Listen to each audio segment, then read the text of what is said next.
on the other stream, the restream.io.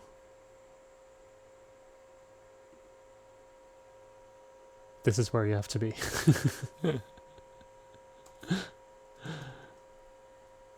So there we go. Hey guys, sorry about that. I had a little chaotic setup with the YouTube part of things, but now everything should be back in place and ready to go. So that's a lot better.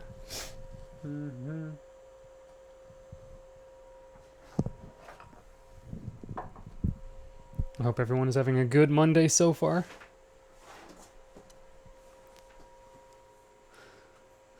Ah, yes. Okay, that's better. Yes. So I think everything should be up and running.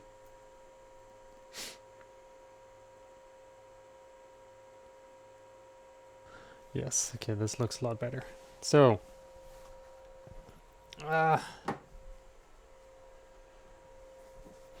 today is day number 27 already. It's crazy. It's absolutely crazy. Like,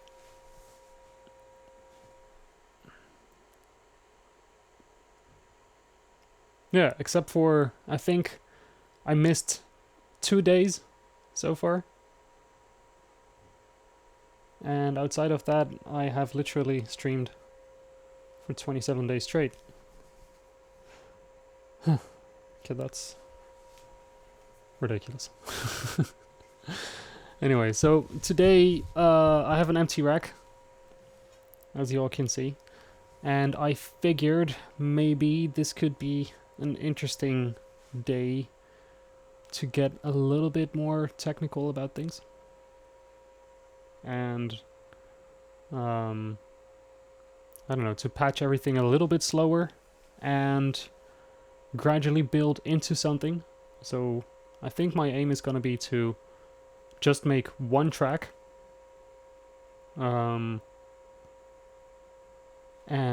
probably we'll just do everything, take it slowly, take everything step by step, listen to alternatives and stuff like that, and just get into the production process on systems like this. Yeah, I think that's a good idea. Meanwhile, let me just finish my coffee. And do something weird. And use the ravens. Right, that's not a bad idea. Yes, so let's... Also, there's still a slight delay between what I read from you guys and what's actually happening here, so I might respond a little bit slow sometimes. But yeah, I think that's probably fun to do, because last week we had a great session, which musically wasn't the strongest, but technically was a lot of fun to really get into. So I figured that's well, that's a nice thing to do right now. What kind of coffee are you drinking right now? At this point, this is some very nice artisan, homemade. Nah, it's just an espresso cup. But sometimes you just need some slower stuff.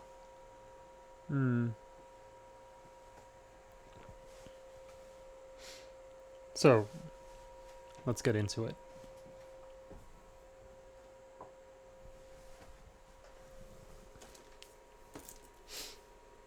Man, I also still need a little bit of time to wake up today. It's, I mean, it wasn't late or anything last night, but I'm just really feeling a very, very slow day.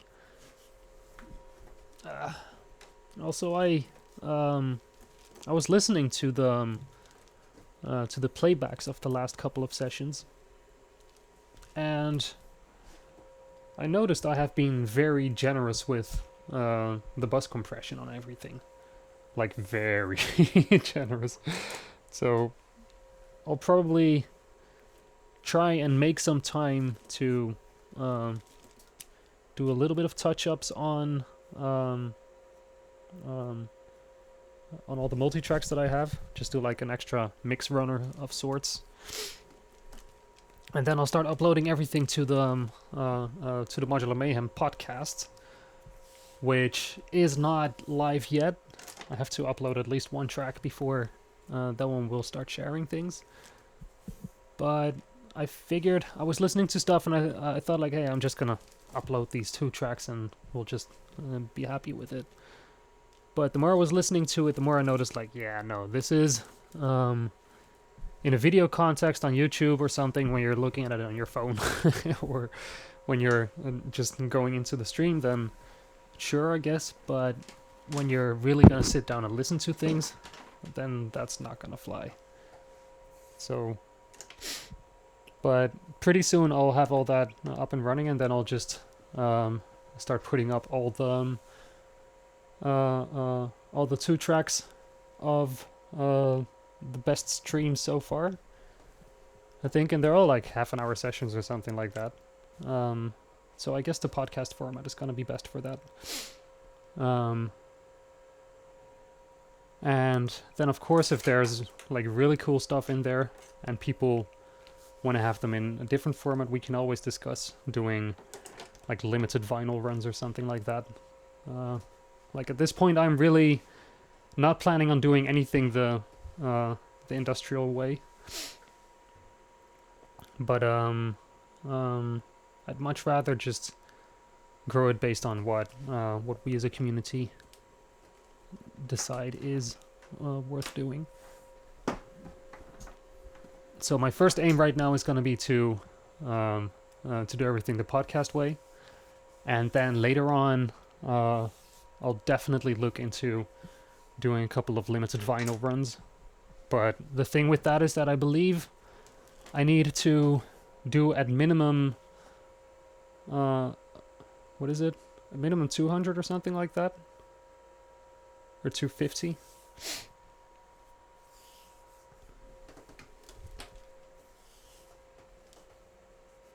Like, if it were up to me, I'd just print everything. It would be so much fun just to have like an A side with with 20 minutes, or if we really stretch it a little bit more than that on one side, and then on the B side, either that or one of the remixes that have been put up so far, because I really want to do something with that too. Like, did you guys hear some of the remixes that have come out? It's absolutely insane. The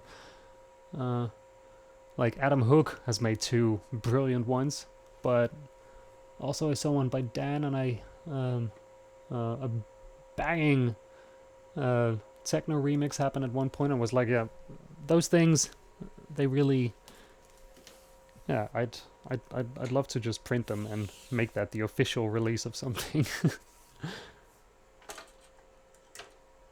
But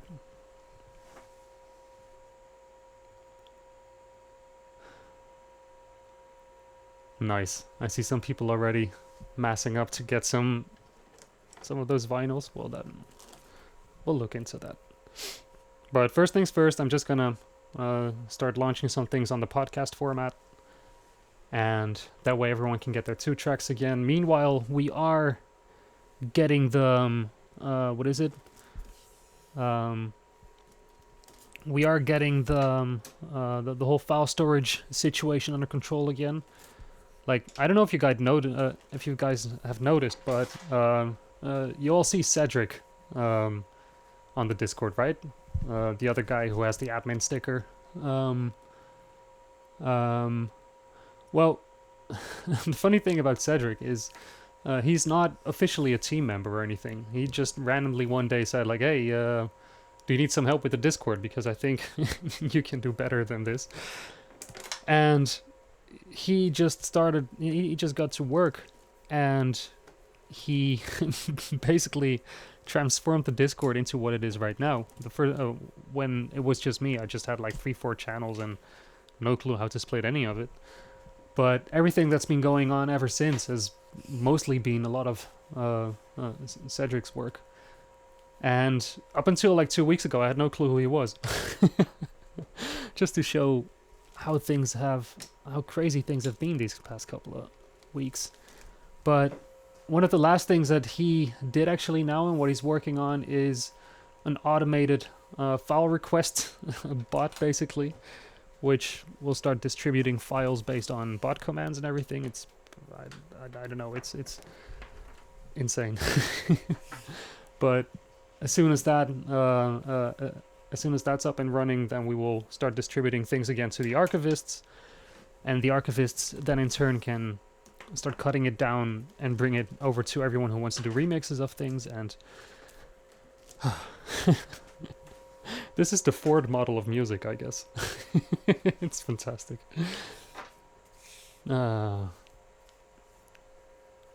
Also, just the other day I was looking again at the resources section on Discord, and here, let's have a look here. And yeah, and again, Alphastair and Dan Fingerman have really been nailing it. Like, probably everything you need to know, even remotely related to electronic music making, the technicals of things, but also more on DAWs and on latest thing is the whole thing on Ableton. Like, yeah, you guys have been on point, man. Seriously. And what I really, really like about this is that it's all just based on yeah, it's just people I've never met ever in my life just stepping up and going like, hey, I can do this. How can I help? And let me do this. And basically just leading the way. And I can hardly keep up with it right now, but it really is humbling to see how much time and effort is being put into this thing by now. While all I thought it would be was just a random channel to share cat pictures. You know? So, and we haven't even been up with this thing for 3 weeks now, you know? So, yeah. Seriously, a massive, massive thank you to all you guys. Everyone has been putting in time and effort and working this thing to what it is right now. You are legends. Absolutely. And once all of this blows over and we can all play outside again, definitely beers are gonna be on me. I'll be looking up each and every one of you. So, anyway, I've sorted some cables.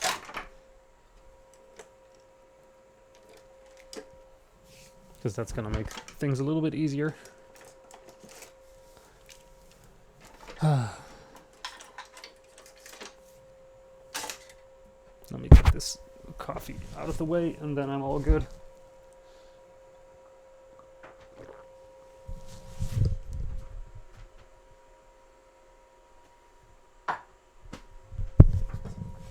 Right. Nice. Toys from the deep. Thanks so much for the vinyls. Yes. Okay. So I took from this that vinyls is a yes, yes, yes. Even cassettes would be fun. Though I don't have a tape deck myself. Walkmans are out of commission, right?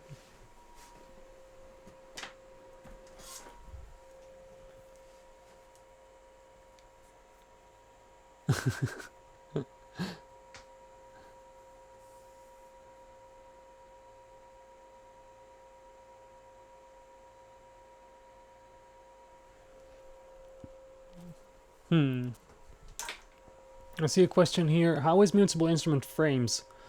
There's no diffkit video on it. Would love to hear your take on it. Frames, I don't have it here, but Frames is actually a very handy tool. It serves a very specific purpose, where basically you could interpret it as a way of implementing presets into your patches. Yeah, I guess that's the best way of putting it. Like, there's a couple of brands who came forward with ideas on how to do it. Like, Make Noise had the pressure points, where you just have like a fixed set of offsets at certain values, and then you press one button and it recalls all those offset values. There's a few other things that have popped up out there. But the frames basically did that, but also implemented storage memory in a way, where you can basically set 4 parameters, and they're either offsets or they're attenuators for whatever inputs you put into it. And then you select a frame. Basically, you have a big dial wheel, and you can store the settings of the offset dials in a certain position, and then you take a new spot and you make a new frame with different settings, and then basically you can just set the dial to like 12 o'clock, and you have one setting. You dial it to 3 o'clock, and all of a sudden it is a whole different setting. And you can store up to, I don't know how many frames in there, and you can morph like seamlessly between those settings and everything, or you can just really do like hard skips. So you can either use it very fluidly as a kind of a morph controller, or you can really use it as yeah, kind of to make presets in your system.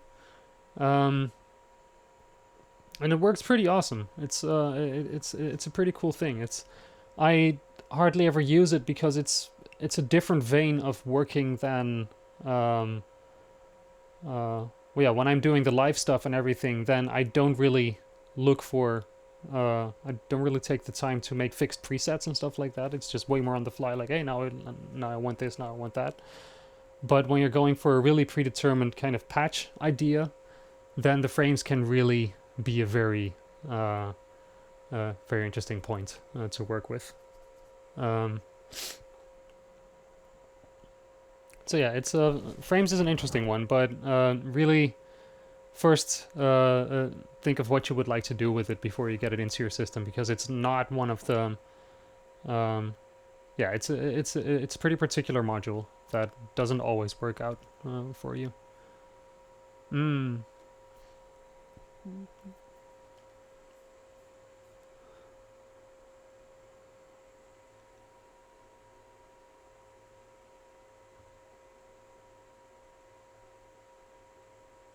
Let me see.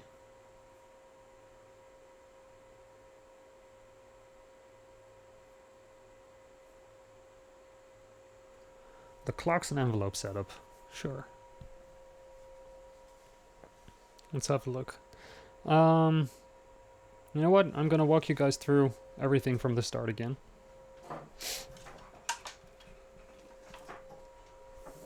Let's start with this. So, let me see.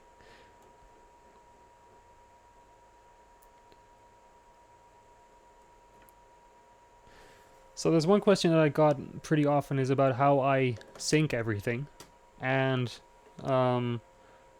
it's basically with modular, syncing has never really been an issue in a way, because everything is CV clocked. And the cool thing about control voltage is it's probably the dumbest mechanic that's out there. There's no actually, there's nothing that can really break in it, because it's only like if there's a high pulse, everything progresses one step, and if there's another one, we'll do it again, you know? And it's really just as if someone is pushing you to take an extra step, like go, go, go, and that's all it does. And so when you're clocking things, you hardly have to think about it other than, do I have enough clocks to do everything? And that's really the only thing that I usually take care of when I'm patching these things. Is let me see. It's usually like, hey, at a later stage, I'm probably gonna need that clock again. So why don't I just make more of that one clock? And that's where multiples always come in. So the best friends for clocks are usually multiples before you move on to something else, because the last thing you want to do is stop your clock when you are doing something.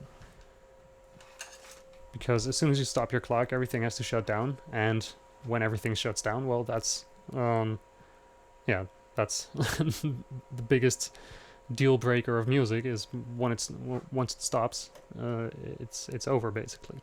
So in order to always prevent that stuff like that is gonna happen, we're gonna get back to one thing that I referred to earlier, is this central bus system of patching, where you can always make sure that when you need an extra copy of something, you will have it available. This also means that one of the modules that you'll find the most of in a balanced system is multiples. Like in this case, already I'm using 2 multiples right now for just 2 signals, but I know that both these clock signals are going to be used more often than once. So here, let me see, this one goes here, and this one goes there. So yeah, this goes there.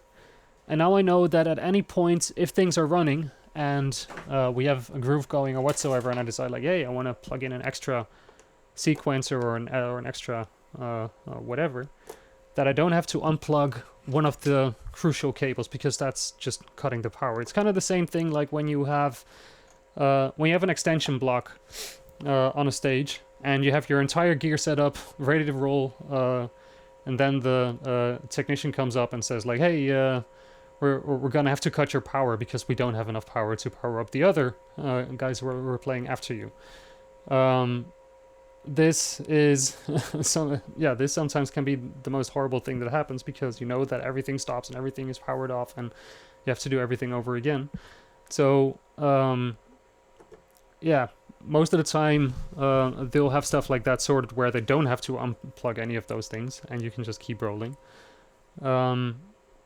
But this is a comparable situation. Like, you do not want to take out the one thing that keeps everything going.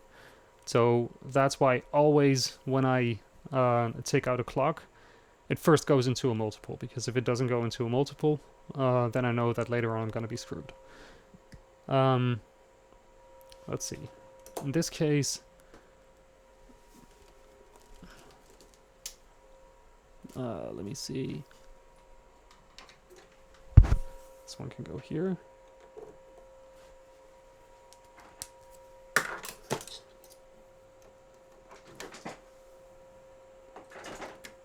Yes, perfect. So right now what we've patched up is 2 clocks. One clock is the 16th note, the other one is the quarter note pulse into clock multipliers. And basically this is just really the first contours of everything that's gonna happen. 16th notes into clock multipliers is usually a little bit of overkill, unless you really want to get freaky with it, but most of the time clock multipliers can multiply into very crazy ranges. So getting it into a neutral setting where you can go slower or you can go faster is usually the way to go. What you can also do is, when you want to do really odd meters, is get 2 clock multipliers in sequence, or clock divider / multipliers, so that you can... Oh, tangled waves for the vinyls. Oh, hell yeah.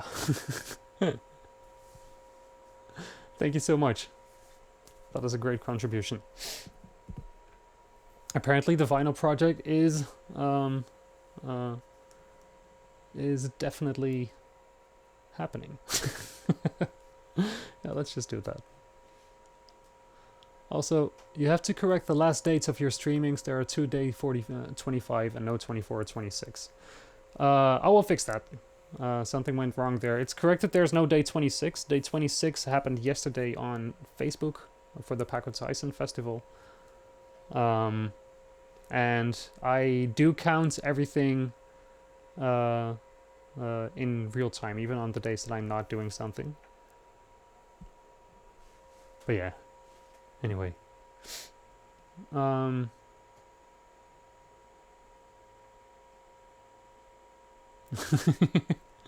for the IKEA desk meme quickly transformed into the for the vinyl, and I am a fan. Perfect. Yes.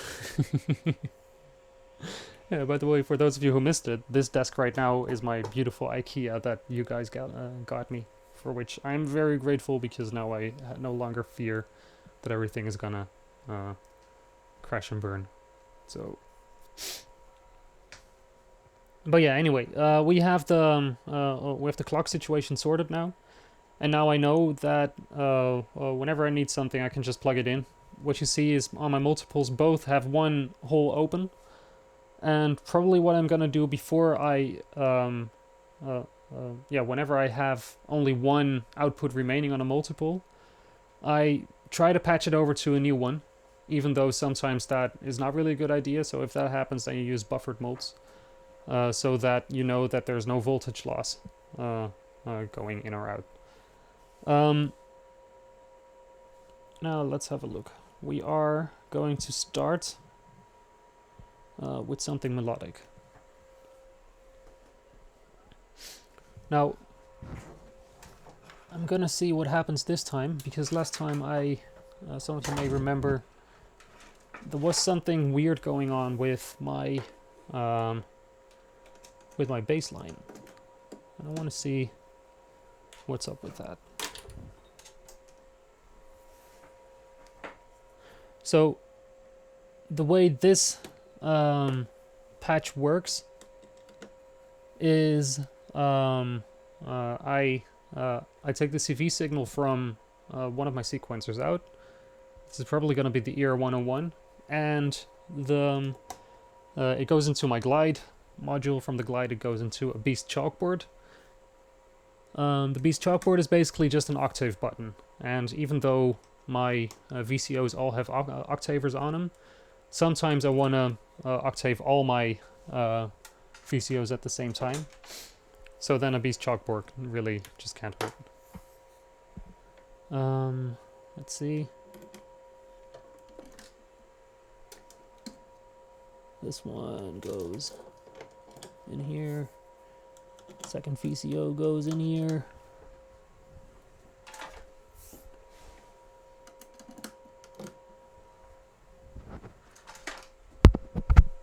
Man. Sorry. There we go. Now, the way my bass patches usually work is my oscillators first hit the filter, and then they hit the VCA. This is really just a patch habit where the VCA really closes everything down. So if I have a noisy filter or something that just stays open, then the VCA will stop it. Whereas if I have a noisy filter and the VCA goes first, then I will always have a rumbly filter or something going on, which just kind of gets in the way of a clean sound. So the filter for me always goes before the VCA, unless I really particularly need something to do a little differently. Now, I have a dual envelope in this setup, and the first envelope goes into the VCA. The second envelope goes into the frequency CV of the filter. And the reason for this is that, basically, I like to open and close the filter on the rhythm of the gates of the sequence. And yeah, let me see if I can play it in a way that you guys can hear what I'm talking about. Here we go. Let's have a listen to this thing. 2, 3, 4, 5. That's the input.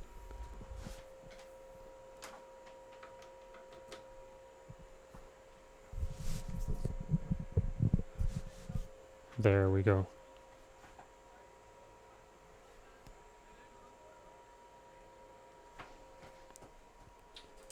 And here is the gate. Man, that video switch is so incredibly noisy. Let me see if I can muffle that thing a little bit. Just, dear God.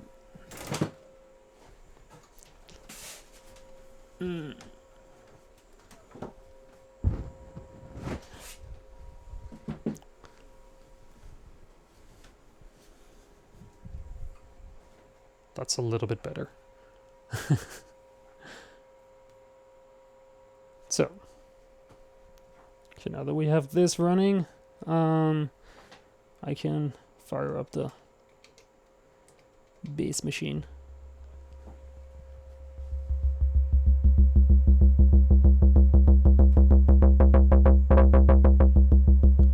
Okay.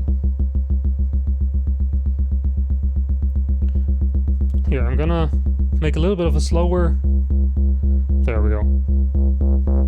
Now I can show you guys why I have the dual envelope setup.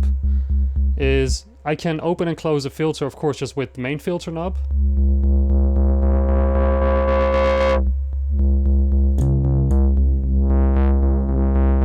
But you can also open it up with the frequency CV, and then it has an envelope curve to it. Now, if I make the envelope curve slower, what is it, faster than the actual VCA itself, then you hear it really cutting off before an actual decay happens or anything on it.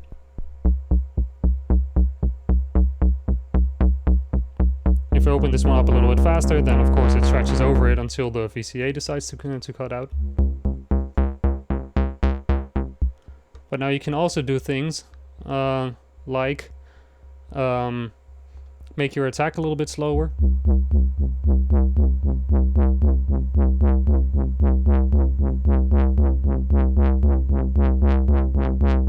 And all these things to me sound a little bit more interesting than just opening and closing your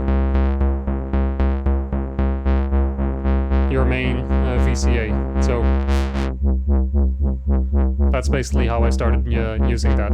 It's and that's the whole dual envelope thing with synth voices. Is just a single envelope going into your VCA just gets you this result, which can be pretty much okay.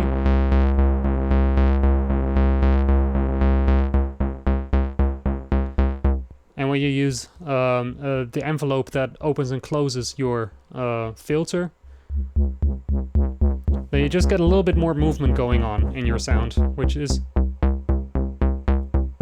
to me, sounds a little bit more pleasing. It just gives it a little bit more character, a little bit more flavor in a way, because the curves are basically double stacked. And now if you open up the filter a little bit, you can also kind of make like two stages of envelopes going on. You see basically the setting where you actually think that it's gonna be if you don't have it, like this, and an extra step, which is really just your filter opening and closing at a certain pulse. So this gives you this gives you a little bit more tools and a little bit more control over the curve of your synth voice, and yeah, you can do really tasty things with it.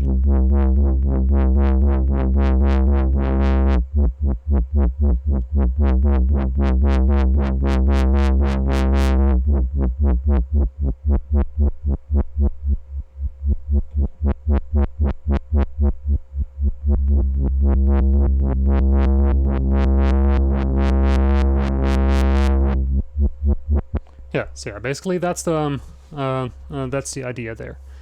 I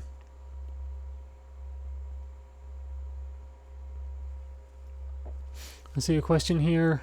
I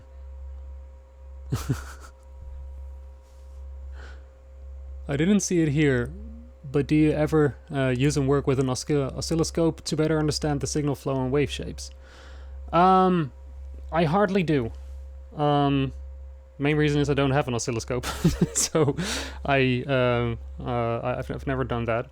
I did use I have used what is it? Yeah, the only time I really used an oscilloscope was when I was messing around with Lissajous curves and figuring out if I could actually do it. And yeah, I could, but it was super complex. So that was a very, very short phase for me.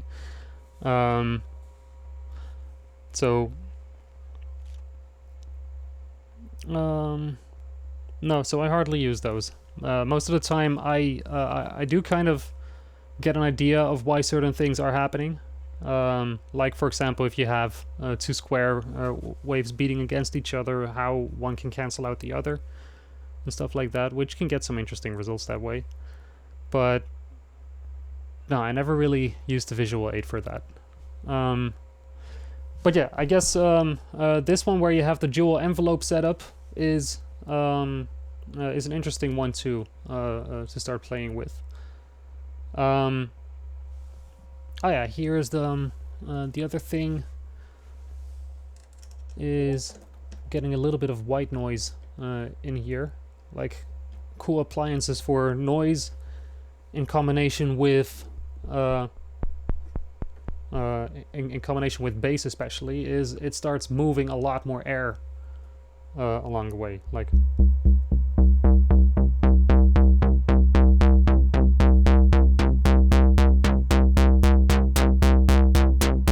It just gives a little bit extra crunch in a way instead of just a roundness, and you hear it especially good when you're using like sine waves and stuff like that. All of a sudden things can really, you know. I want to hear this one longer. Give me a second.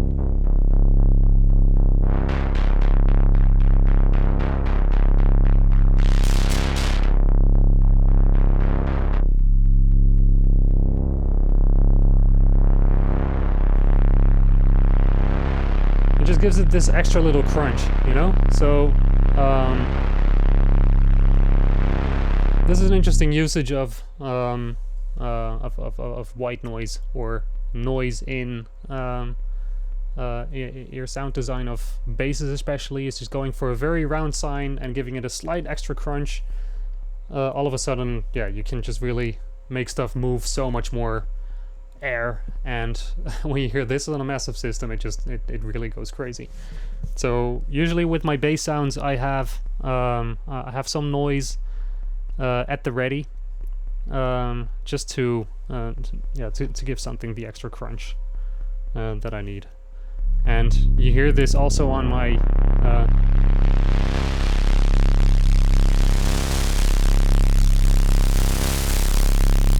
yeah.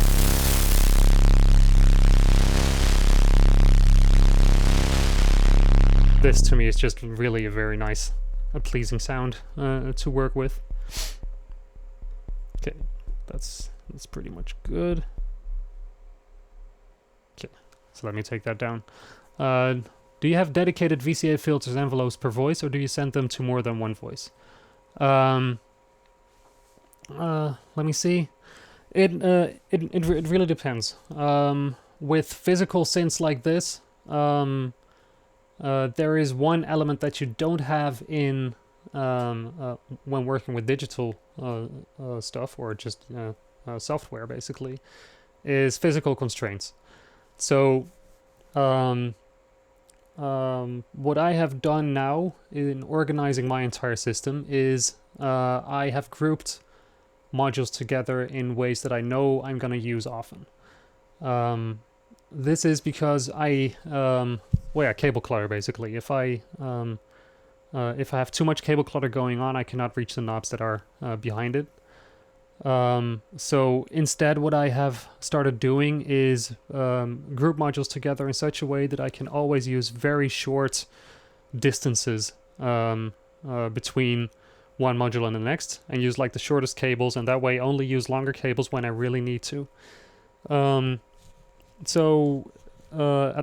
This also means that I usually have like module buddies in a way, where certain oscillators always go into a certain filter, and certain filter always goes with a certain VCA, simply because this way makes things less cluttered. Now, I do have some modules positioned at certain strategic locations, like for example the coma filter right here, because this one is one of those modules that doesn't really have one fixed body, but can get some crazy results. Like here, let's see if I can do something cool with this. Yeah, let me try this. We're gonna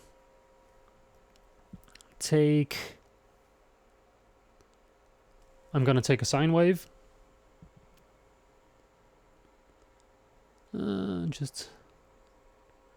Actually, I see another question here, which maybe we can do two things at once. Where was it? Do you only have analog oscillators, or do you use digital ones too? Let me actually use a digital oscillator for this. I have a cloud generator here, which is, yeah, it's a super cool oscillator, I think. Let me patch this one up. And this one doesn't really have a fixed body. But yeah, the what I was saying about the about this coma filter is that it doesn't have a fixed a fixed modular body for me. So I use that one when I really want to make something special in certain cases. This one goes here. I recently got this ACL VCA, and it sounds fantastic. I'm just still figuring out sometimes how to read the panel. It's the only VCA with it. It only has four holes on it, and still I always have to think twice before I know which one goes where.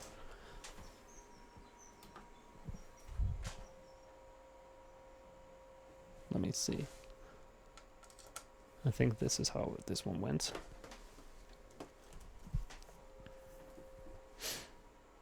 And okay, so now it's a good thing that we had these clocks patched earlier in the way that we did, because I can now very easily just take out two of those clock sources. These ones are the ones with the multiplier patch.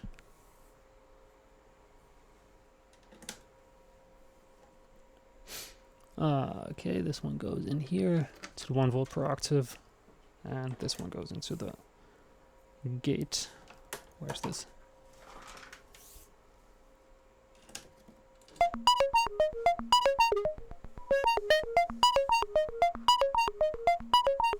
Okay, let's first listen to this one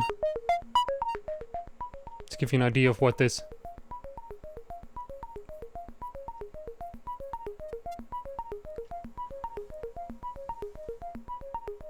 So what I like about the cloud generator here, this is one of those digital oscillators. Okay, it needs a little bit more volume than this. What I like about this one is that it has, it's basically 8 oscillators in one body with either everything is super focused and tied together, like so. Or you can open up the spread and all the 8 oscillators start slowly detuning from each other.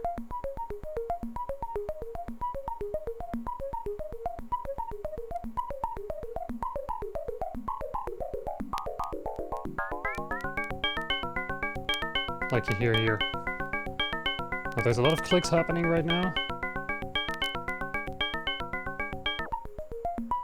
Yeah, that's what I really like about this one. But yeah, I'm just going to use this one as a tight sine wave. Also, that's one of the cool things about digital oscillators is probably the cleanest sounding sine waves you will find in any module is going to be with digital oscillators. It's just one of those things where analog is fantastic for a lot of things, but getting a truly like a truly rounded sine wave is something that's very hard to do with analog gear. And with a digital thing, it's just something like, okay, sure, you want a perfectly round sine wave, here you go, and it draws it out, and that's that. So the other thing where you can get that is with the resonance on a good filter. Also can really get very nice rounded results out of it. Actually, why is this on mix? I want you on low pass.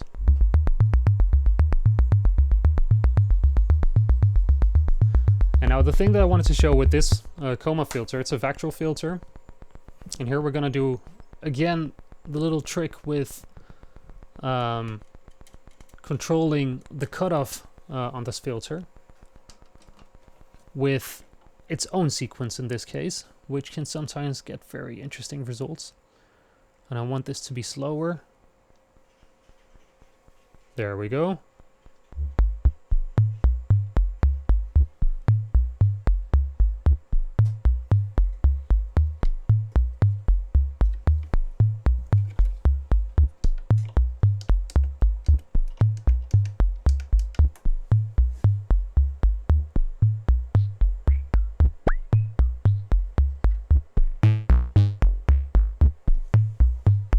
Give me a second on this sound.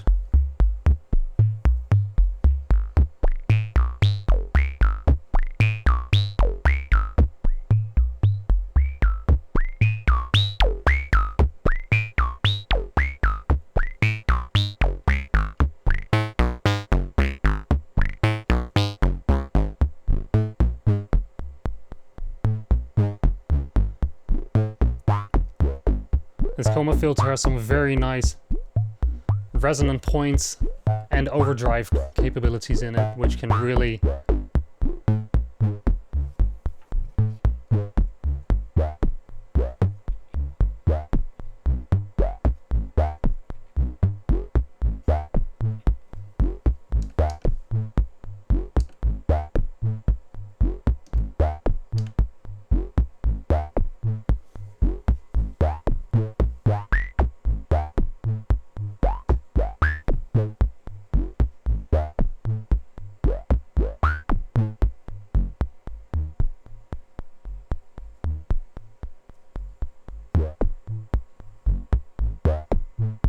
yeah, I don't know. Yeah, this is one of those things where I can just sit and tweak on it for hours on end just to get that one right sound out of it. But I'm not gonna bore you guys with that right now. But it's the combination of something very round, resonance completely cranked up on that thing, and input saturation with that coma filter is always fantastic. But let me get back to where we were headed earlier. So we got the bass line going on this thing.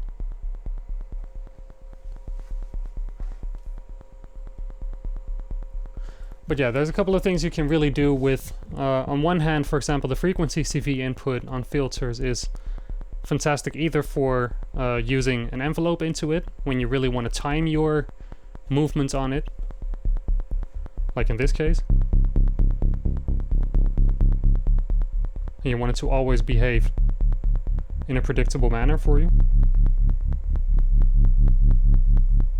Or you can do it a little bit more randomly and do it with, for example, an LFO. Or you want to sequence it, which would be with the CV, like what we did just now in the coma filter. If I take the frequency input of this one, all of a sudden you get rhythmic openings and closings on this thing.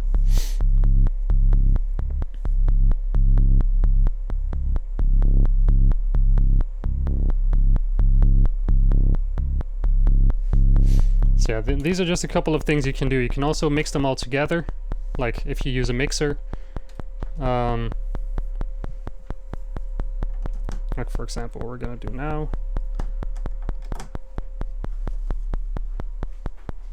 I guess this one, today's stream is really gonna be just a bunch of patch ideas to mess around with. And now if you use a mixer, you can start mixing together this pulse of the envelope and sequence it at the same time with the secondary sequence going into it.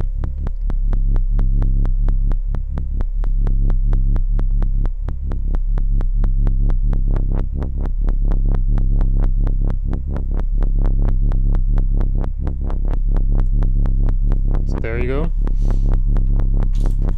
And then you can stack on top of that even more, using, for example, an LFO.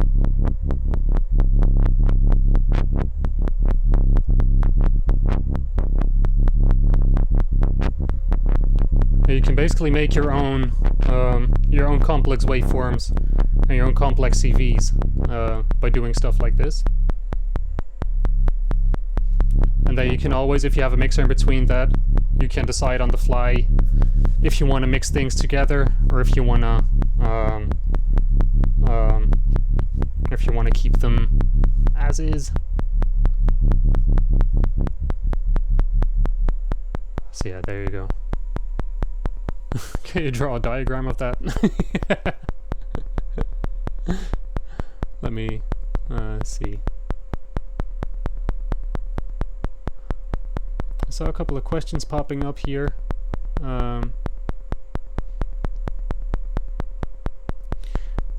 One question here: are there any things you aren't able to do yet on a modular but really want to be able to do? I feel like I don't know enough about modular yet to be able to answer that question properly. It's yeah.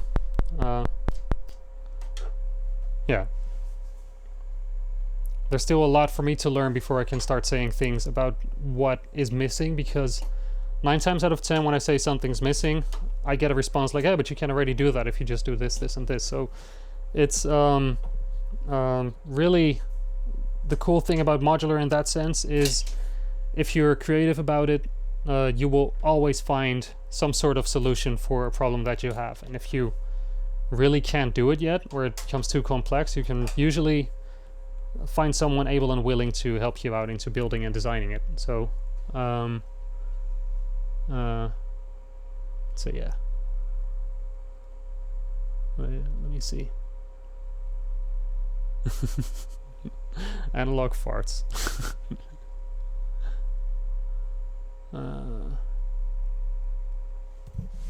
How do you keep all the voices in tune with one main key?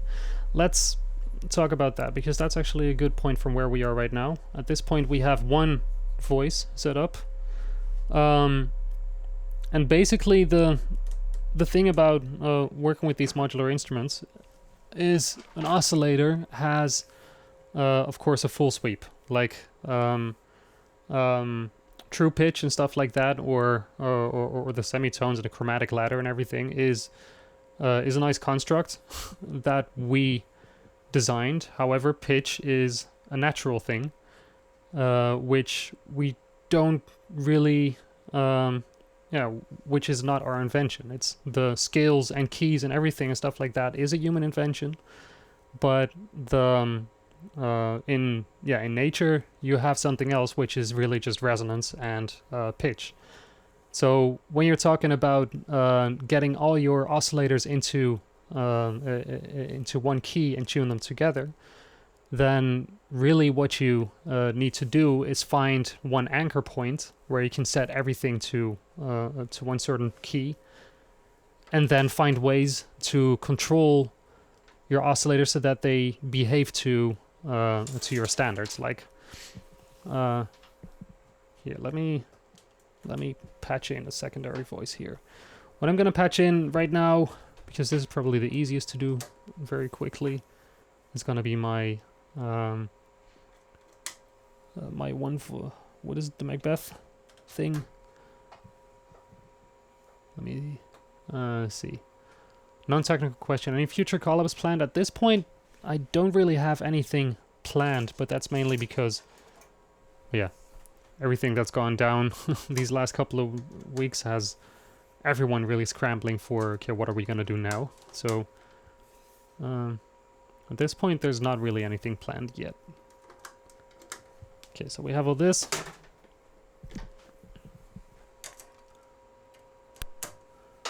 Let's take that one.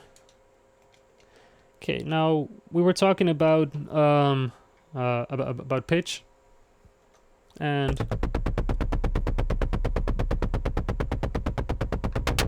that's already sounding interesting. So this is a good example right now. We have one bass line, and now I'm opening up the second one, and it's super out of tune right away. If I'm gonna patch in a melody right now and start doing melodic stuff right from the get-go, I'm not gonna have a good time because getting that back in tune is gonna be a bit of a pain.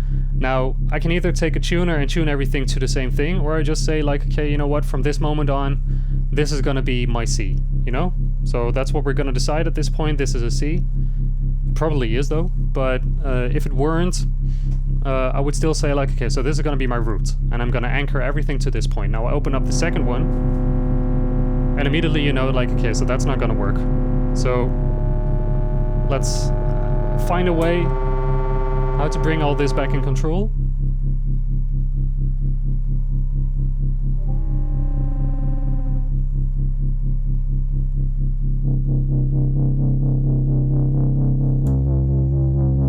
So this is our C, right?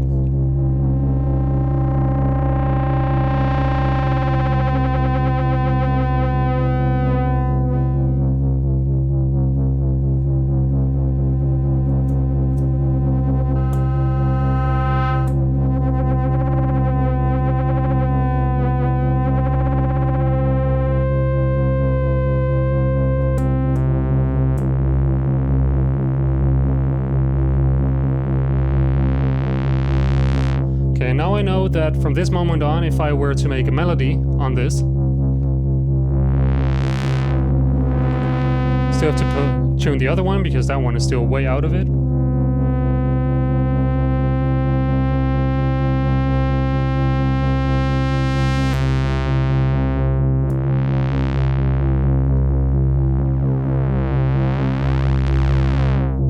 Now if I were to make a melody on these things, and I base it and I start projecting my chromatic ladders on this, I will know that if I go like 5 steps up, if I go 5 steps back down, I'm gonna land back on this note. So the main thing when doing polyphonic stuff is to make sure that everything you patch in and every sound you bring in has the anchor point set to the same yeah, basically to the same root note. So let's bring in a third one. Also, for those of you who are coming into the stream right now, welcome. Today is a little bit more of a technical day. We just started from an empty system, and I'm really just going through a step-by-step process of patching up this thing. So it might not be all that musical, but it is, yeah, this is the time to, I don't know, if there's questions about systems like this is probably the time to ask them. So let me bring in a third voice. And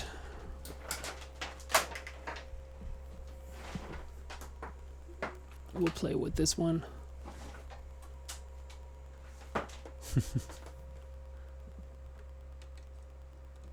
That's good.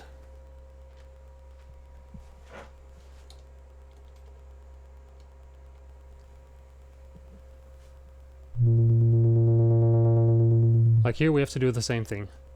So we notice right away. And also what we need to do with this one is get an octave switch. That's the one thing I'm missing on these Ravens. The Raven is a fantastic synth voice, but I need my octave switches. Let's have a listen.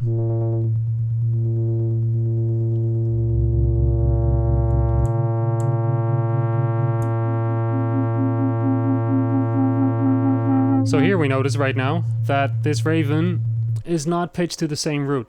If I were to play a melody of 8 notes on this, and I would play the same melody on a different oscillator that's not pitched in the same thing, then they're not going to be in unison, and that's going to be very confusing when that's something you want to do. So that's why, in this case, let's go back to our fictional C.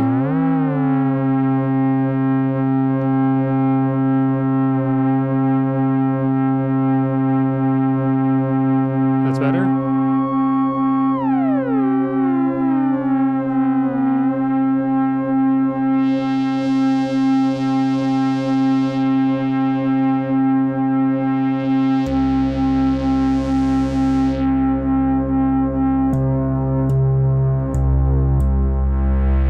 Okay. Bring in this one. Okay. Fantastic.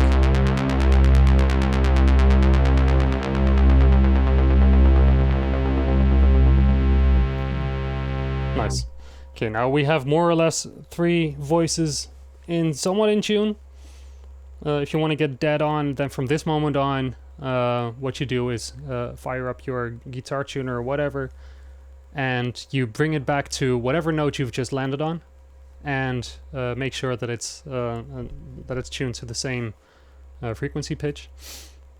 And from this moment, let's say I make a chord out of this. So let's see.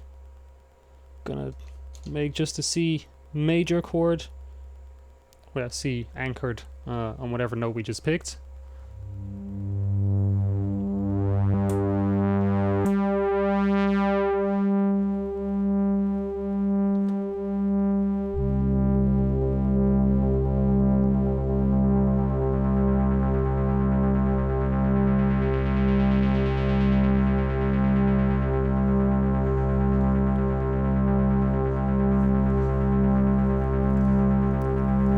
Make sure that this is correct.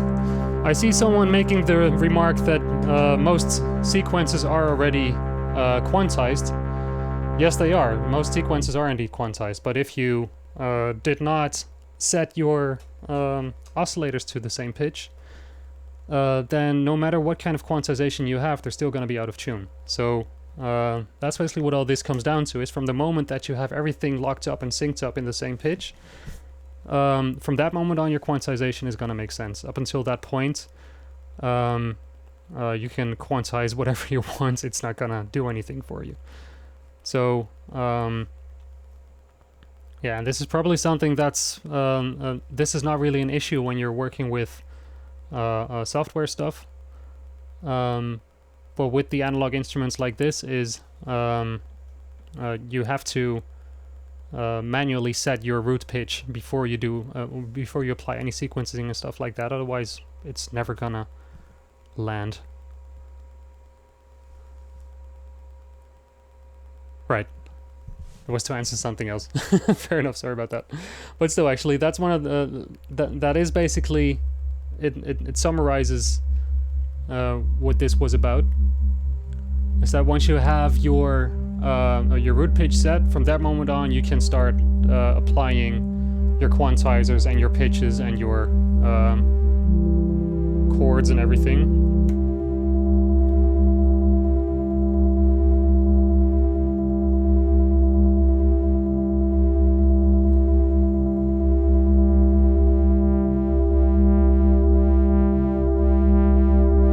It's exactly like a guitar or any other string instrument. Exactly. This is basically, the string instrument probably is the best comparison for this. Like, you can tune into anything and anchor it on any point, and from that moment on is when all your steps in between are gonna make sense. Okay, so now we have... And now we can start making harmonic contents on this. From this point on... Oh, and here's a good question. How come you have to retune OSCs then after you've tuned them in the first place? That is a very good question. And there's a couple of answers for this. Like, let's take this... Well, yeah, the first thing, for example, is these machines, when you power them up, it takes a little bit of time before all the electronics settle and all the components warm up properly. And by the time all that is done, you you might run into a system that doesn't have everything set up to the same anchor anymore, because there's these slight variances in electronics running through it. So that's usually a very quick fix. Just tune it back into position and you go again. But over time things detune, and then you just have to reposition it. Now there's also another thing, is sound design purposes. Like when you have two waves locked in the exact same phase cycle and everything, or locked in a good sync, you will get a different result from when you have two oscillators slightly away from each other. And this is because you have one frequency. Basically all the sound waves have a plus wave, and then they go into the negative, and they go back into the positive, into the negative. And here it starts getting a little bit mathematical, but basically if you get a second wave in a different cycle, mixing it together with the first wave that's going from a plus into a negative, etc., it starts adding and detracting certain values from those waves and making a new wave out of the two. So let's listen to this, for example. And now I slightly detune one of them. Do you hear all of a sudden it starts slightly beating against it?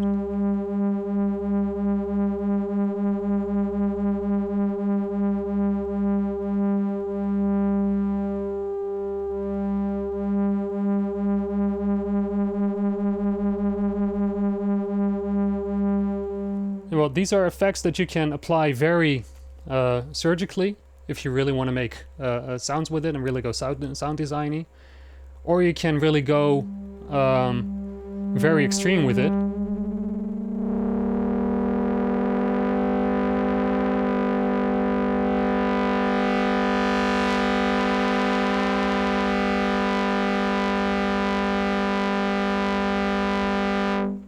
And now all of a sudden you made an entire, and now you start sound designing with it in a way that you're making a new waveform to play with.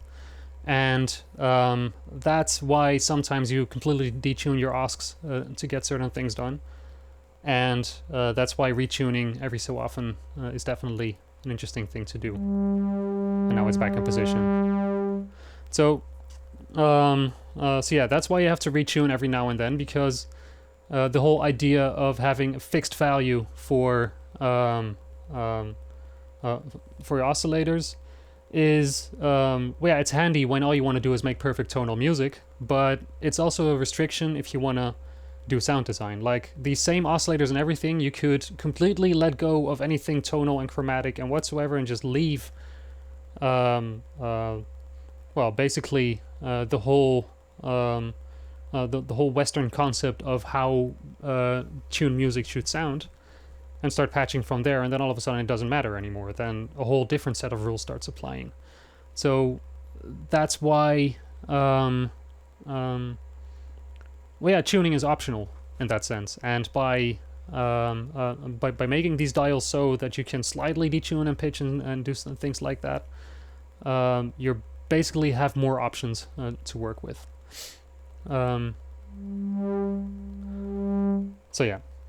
But now we have these things set up, and we now have 3 voices here. So let's just get swifty with it and see if we can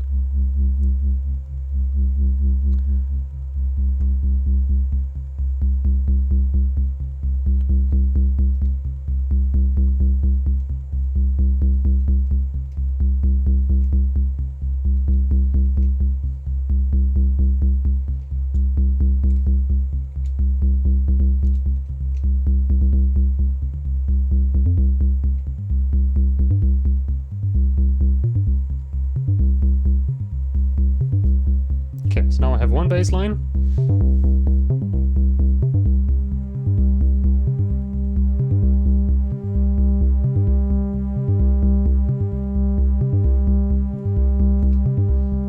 And we got the second one.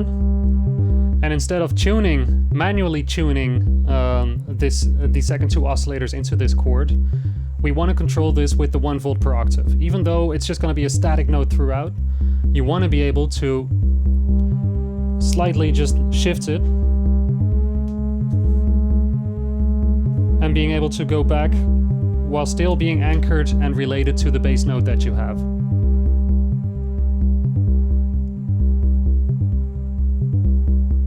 You see?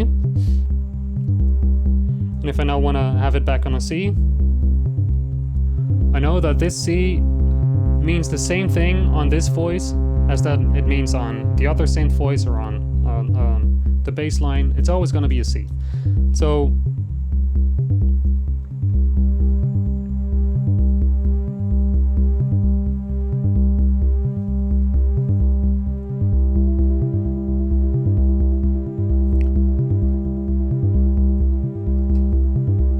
and now we still have a choice whether or not we want to go major or minor with it.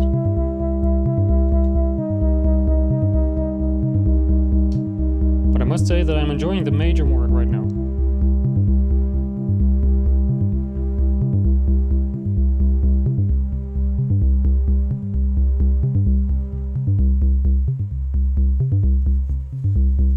Yes, definitely major. So yeah, at this point we basically have the same root note for everything. And yeah, that's actually a good point. I see someone here, bass note or bass note like root note. In this case, what we're talking about probably is the root note. All the things we just covered at this point is all these, everything here is anchored to the same roots. But in a way, this is not entirely the same thing. It really is an anchor point is what I would like to call it, because everything in its neutral position, if I take away all the sequencing information, it brings it back to the same anchor, and from that point on you can shift anywhere. Like, we could completely deroot it now and go somewhere else.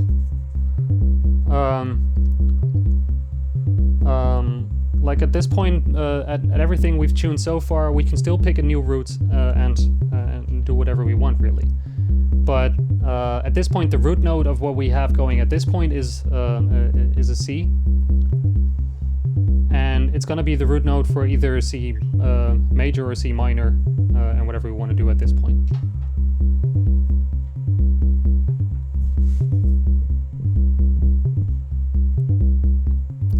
So.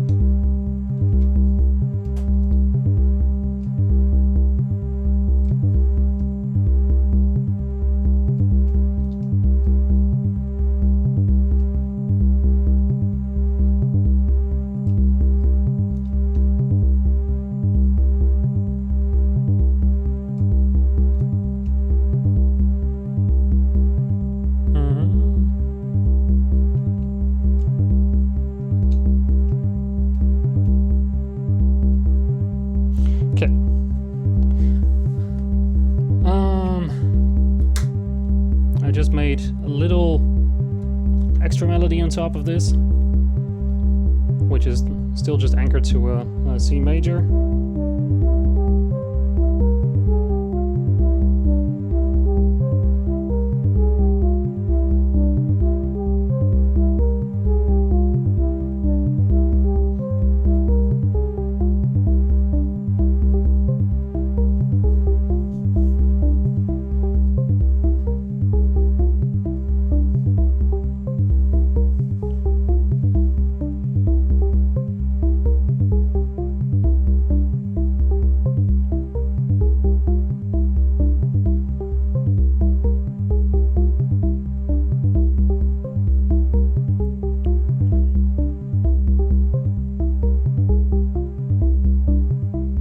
Actually, the funny thing is, at this point, the root note has just shifted to F. Like, we are playing in an F minor scale from this moment on.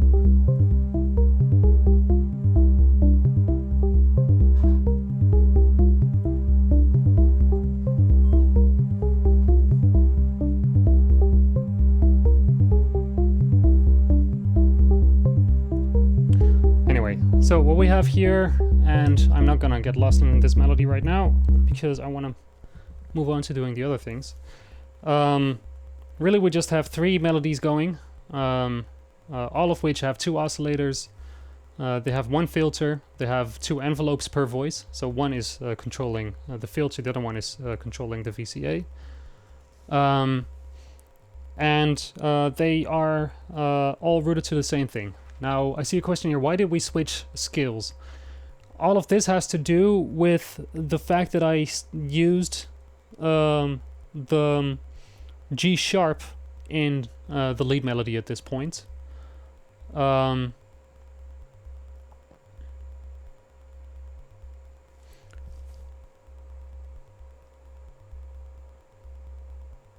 Yeah, actually, there's actually a bunch of chords that will still apply to this same thing. It's all these same notes will fit in different scales from this point on.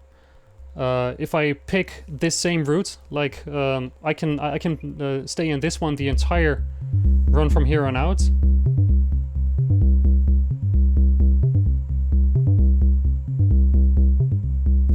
But I could just as easily go to F. To F minor. It's gonna be +7 then? I think so.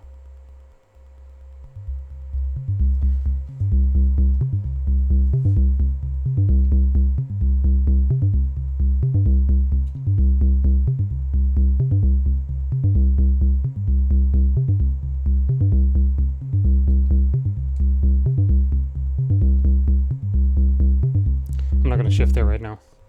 But there's a bunch of routes we can take from this moment on. So,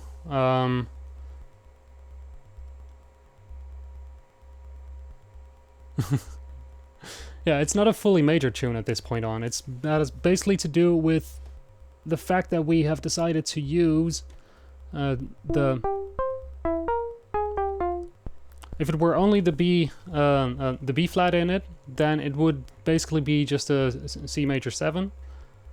But we also have the G sharp in there, and this is actually the limit of my knowledge, is that I completely forgot the name of the chord that we just entered. I always got confused with all the extra numbers and stuff like that when doing the jazz theory of things.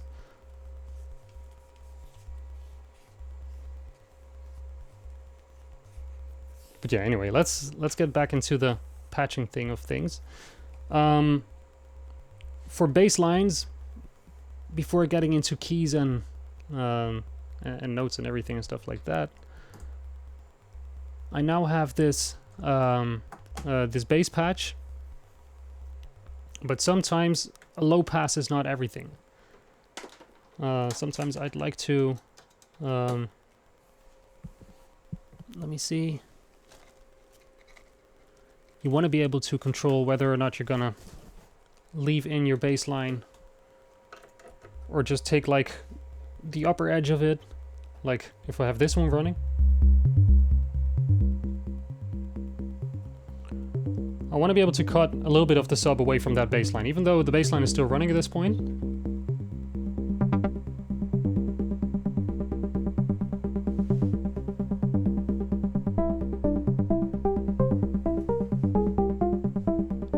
So you still feel the bass line at this point, but I did cut out the sub. Now I put it back in, and this just gives you a little bit extra control to just bottom out, in a way, you know? So, like, usually my go-to for everything is always gonna be to have like low pass filters on everything, because I really love opening things up.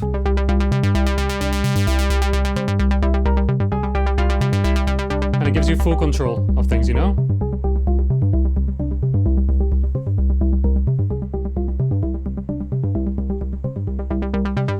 But just as powerful is using high pass filters. Just because you can make like slight dynamic builds in things.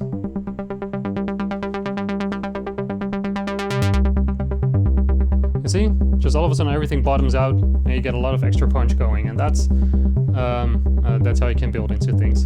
So for baseline, usually I go after my right after the low pass filter and the VCA, I patch it into the high pass filter before moving on. Actually, this is one of the things that while I'm talking about it, I'm noticing an inconsistency in my own patch philosophy, which we're gonna fix right now. Is earlier I was talking about how before hitting the VCA, I always go to the filters. But I'm noticing that what I've been doing so far, always, is after this VCA, I go into the high pass filter. So let me switch that around right away. That's better. Makes it just a little bit cleaner. Okay. Consistent patching.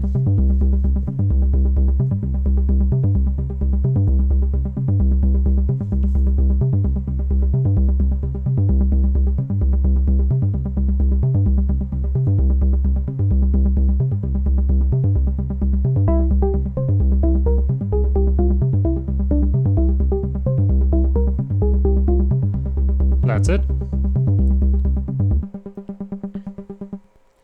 Okay, now that we have these three voices hooked up in this way, we can start looking .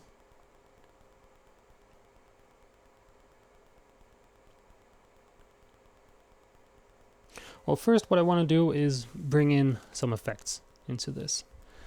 And basically with effects, this is another thing where multiples for me really is very important.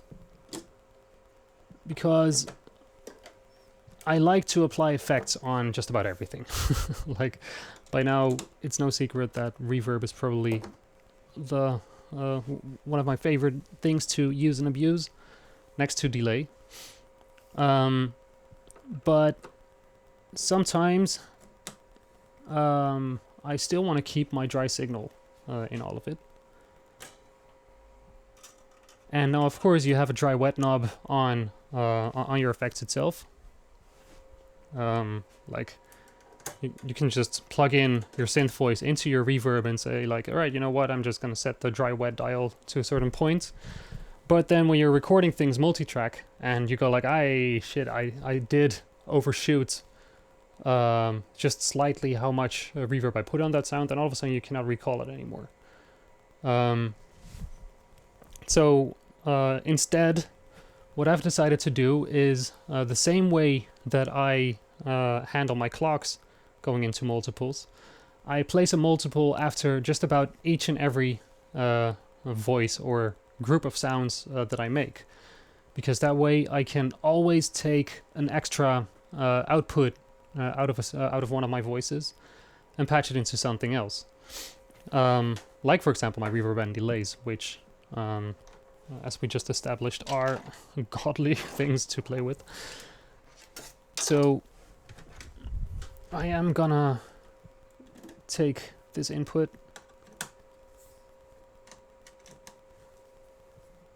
and that one.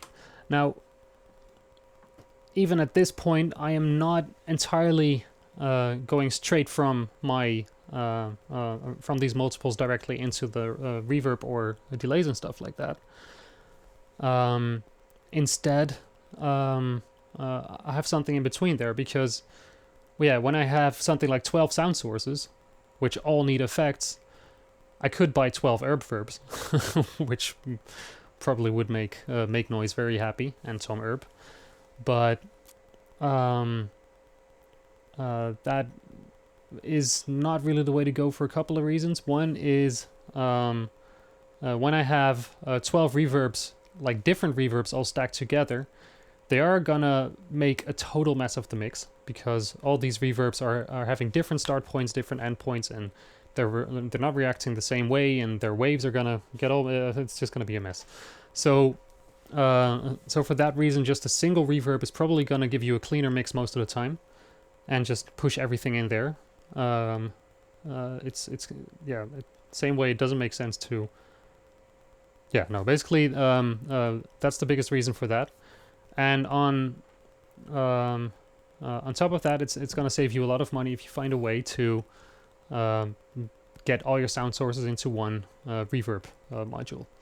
So in order to get this done, you're probably going to need a mixer. And a mixer that goes into your reverb. But at the same time, you don't want to use a bunch of molds. Like just a single mold for one sound source should be enough. So what I've done is I take a matrix mixer. This is one of those things where a VCA matrix, for example, makes a ton of sense.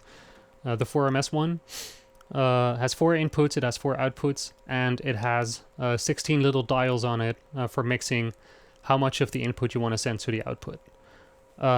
So basically each input gets 4 outputs, and for every output you have a little control for how much you're sending out to it.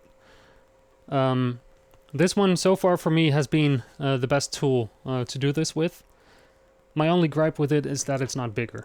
It's only 4 ins and 4 outs, and I need so many more than 4 ins. So what I've started doing is mixing together sounds before hitting the mixer, and then it just becomes like a whole stack of things. So probably what I'm gonna need to do is start daisy chaining these VCA matrices. But so far this has been for me the best way to go about this. Now let's patch in some of this stuff.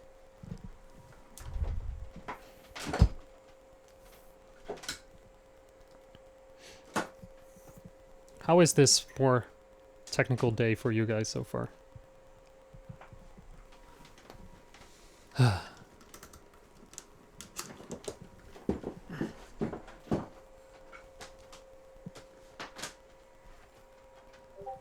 me see. I see some Discord pings popping up. Perfect.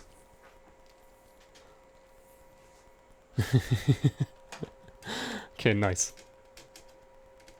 Well, that's good. I mean, if you guys say like, to hell with this shit, it's boring, just do some beast and bashing techno, play me Darude Sandstorm, then I get that too. But I figured this would be nice to just have at least one day where I do this. And hey, with 6 days a week of playing around with these things, sometimes we can go a little bit deeper.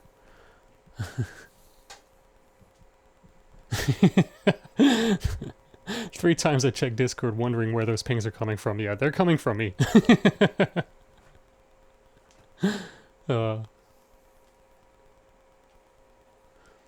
Still have no idea what you're on about, but I love being in someone else's headspace when they're building and create. Awesome.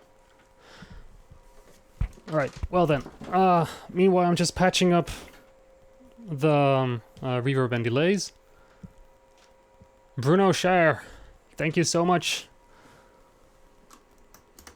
for the pair character.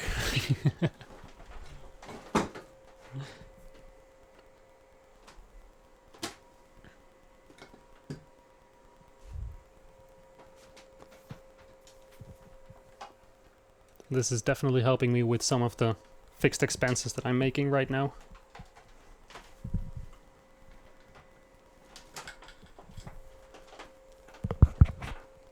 I mean, at this point you guys are also already paying for the Dropbox subscription, which is turning out to be a little bit bigger than I had hoped it would be. But thanks to you all, that one is no longer a problem anymore. So thank you for that. Okay, so now I have, let me see. I'm gonna get into compressors in a little bit. But at this point, what we have is, I have these voices. Let's see. I have this one here, and I have the bass line.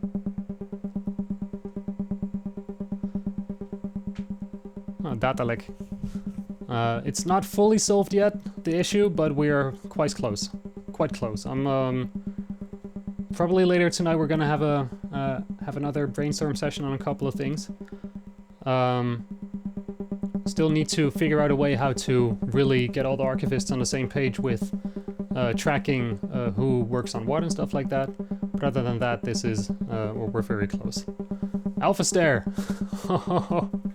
Fantastic, thanks for the knowledge you've been dropping. Also looking forward to the to some vinyl. Cheers! Dude, thanks so much. Super appreciated. And, yeah, I'll be sharing everything that I can. Like, if there's specific things that you guys want to know about, I'm gonna be here for quite some time.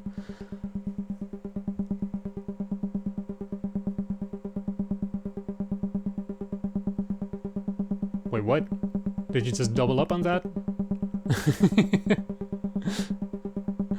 Alpha, if that was an accident, talk to me after the stream, I'll get you sorted, but thanks anyway. Cheers, dude. So, what we have going here is, I got my, this is interesting, the baseline is not, oh yeah, of course, because I have my double, right. Alpha, we'll get you sorted afterwards. Okay, what I have here now is I have my baseline, I got this, this one, and basically what I've just built is just a chord, really, like...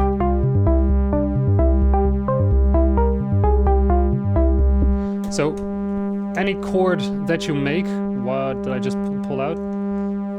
Basically, any chord that you make usually needs no more than 3 parts. Like, if you only have 2 notes, you get very, well, you do have harmonics, but it's not fully a chord anymore. Like, to really know what's going on, you usually need at least a third in there. Like, you have your root note, then you have the 5th, and then you have your third on it, and the third defines whether or not something is a major or a minor.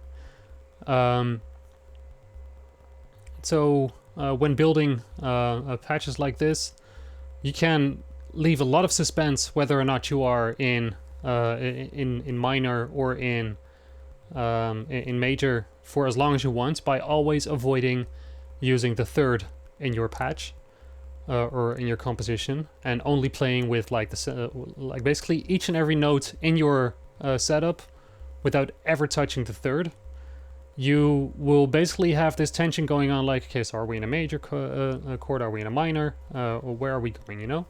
So, but whatever you do, if you want to build like full stack chords and stuff like that, you'll have at least 3 parts of it. And in this case, we have the bass line, we have the 5th, which is this one, and this one is the one which basically decides everything over what's going on. Now, what we just patched in is some reverb, because this sounds all nice.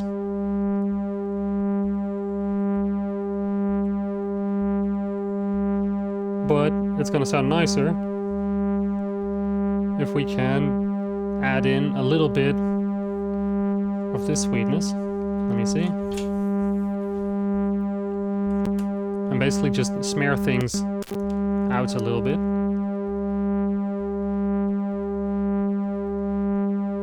Hey, that's interesting. Why are you not...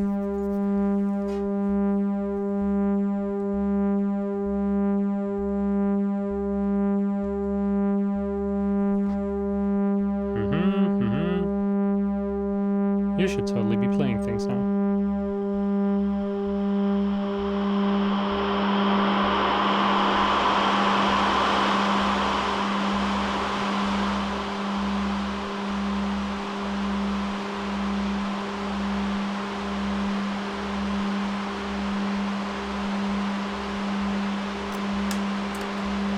Hang on.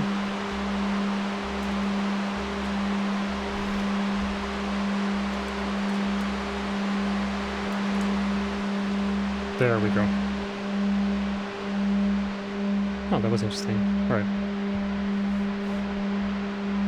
Okay, so basically I broke a cable, I guess.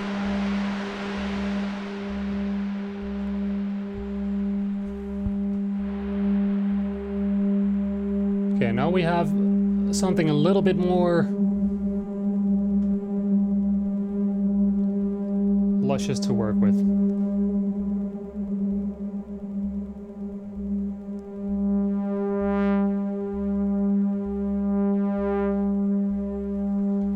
And well, yeah, there's a couple of ways how you can use reverb. You can use it really to this is the adverb, by the way.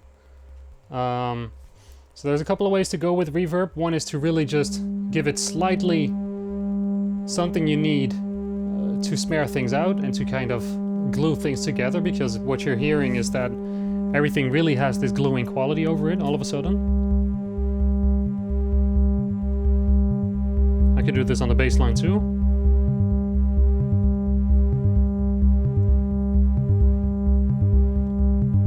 You see? So this is really just a little bit of glue to apply to things. Same goes for example, this. This one sounds too dry to me right now, so let me just... A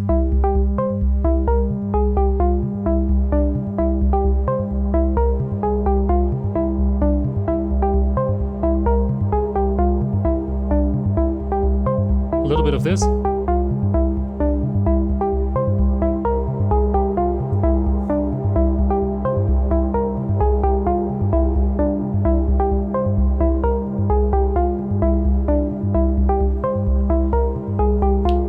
Everything kind of is gluing together in a way.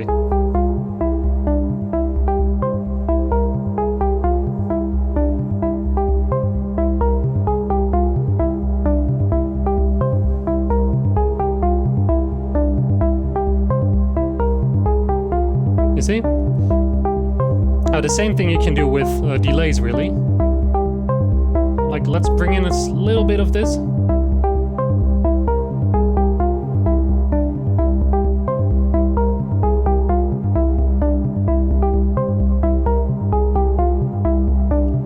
This really is just a slight little bit just to glue sounds together. You hear something going on in the back here. It's very subtle.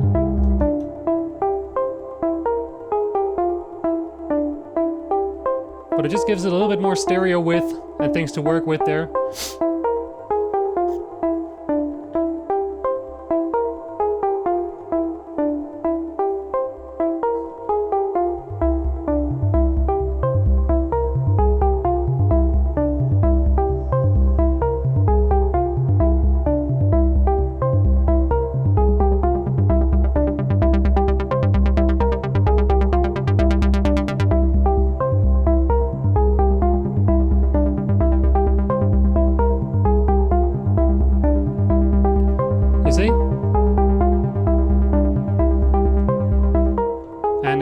I see a comment here, it strengthens the chord too. Yeah, it does, because all of a sudden these three parts that are sounding like individual instruments at first, like if I mute these for a second and we play the same thing.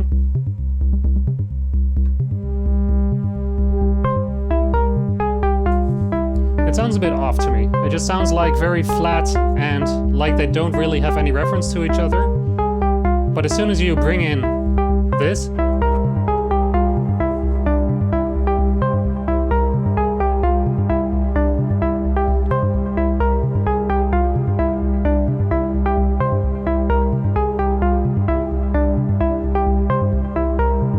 there you go.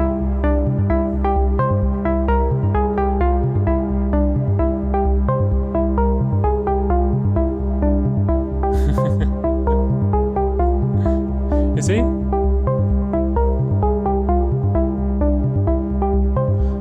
Can you mix that sequence with a pitched up octave or two version of itself? Yeah, sure, we can actually. Here, let's have a listen to that, what happens.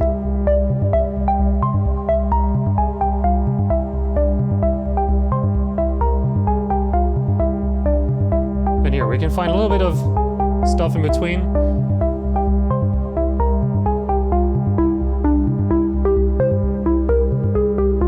You can really find your sweet spot in between and see what sounds best for you.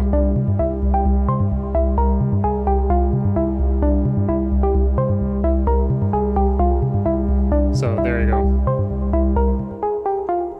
Okay, now that we have all this going, and really just something as simple as a little bit of reverb and a bit of delay can turn something very dull and, well, yeah, just boring to listen to into all of a sudden kind of this world of stuff that goes on, and you can mix things into it, and you can bring things out, and you can yeah,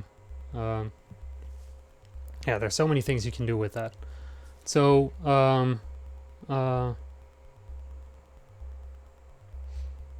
so yeah, that's really why I've always really enjoyed working with reverbs and delays so much. And you can also, from there on, the difference would be, for example, if you bring in, you can also use these reverbs and delays a little bit more creatively by going and really exaggerating the effect. Like,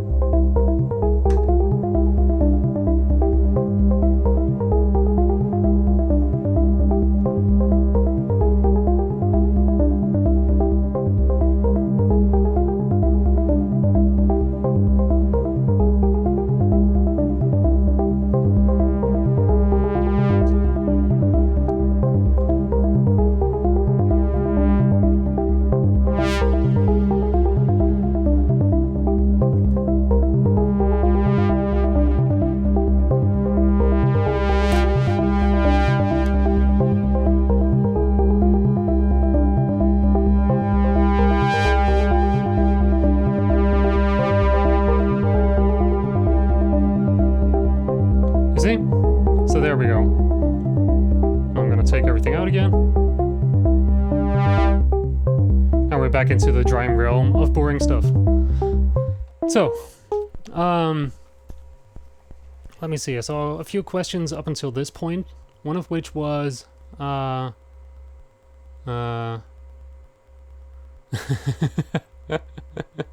don't know where you live in Utrecht, but there's a fucking fanfare in front of my house here right now. Hope to no go too close to your place. That's gonna be interesting. We can actually triangulate our position based on how long it takes for that fanfare to reach my house. But that said, I do hope that they steer clear of... By the way, what the hell? Why is there a fanfare in the street right now?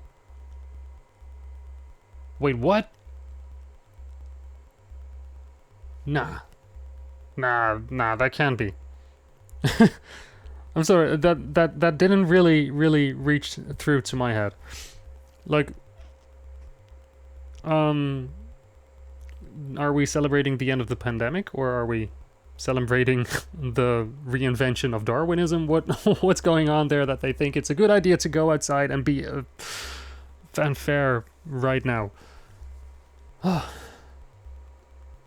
Oh my god. Yeah, sure, let's spread some aerosol throughout this place by having a 40-piece fanfare blowing around with horns and... my god. Darwinism, man. Oh my god. 1.5 meters while blowing air out of an instrument that reaches 10 meters in front of you. Like, we have an aerosol virus that actually reaches the other side of the street. Like, yesterday I was reading this article about when you're bicycling, you should actually be 20 meters away from the next bicycle because you're literally going into their micro droplets just by being behind it. And here they have a fanfare going around. Oh my god. Yes, alright. Anyway, let me not... let's get past that moment. Okay. So where were we? Requiem for Stupidity, I guess. Yeah. There was a question here. Oh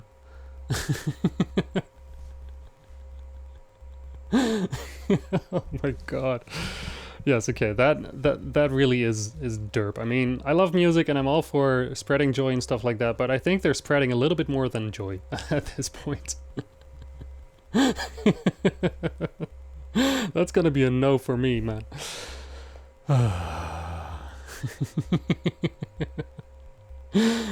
Right, okay, so we have an adverb and we have a delay. the delay is not crossing into the reverb at this point. They are really separated. You could patch up these. You could patch up your effects in series, or you could patch them parallel. Actually, this is one of those concepts that I want to talk about a little bit: is serial patching versus parallel patching. Like, we have, when you're patching things in series, you basically assume that, all right, so module A goes into module B, goes into module C, goes into module D, etc., and everything just goes into a series, and you patch everything in one single chain. Now, parallel patching, which is a little bit more what we are doing right now, is where you patch little chunks of things that are going on, and they you have one serial connection going from A to B, and then it mixes into a different branch where things get molded into one thing, but at the same time you're taking things out of it. So that's, for example, how we are using the multiples at this point, where one voice is being mixed into a mixer or effects section, and at the same time it's going straight directly out into a dry section.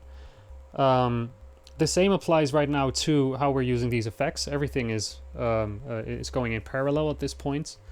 You could do some cross-mixing of things. You could mix in your reverb back into a delay somewhere else and kind of do things like that, or you can mix your delay into your reverb or do all kinds of funky stuff. But parallel patching, for me, really gives you the most control over things. I think this is what... like multi-timbral patching, for example, is a lot of that is basically doing things in parallel. It's also a term that's being used a lot more in compression, for example. Like, are you doing serial compression or are you doing parallel compression? Well, with parallel compression, you basically have like multiple parts of your mix, and each and every one of them has a different compression setting on it, and then you sum it all together. Or are you doing serial compression, where everything just goes straight on chain and gets chunked into that, and you work from that moment on.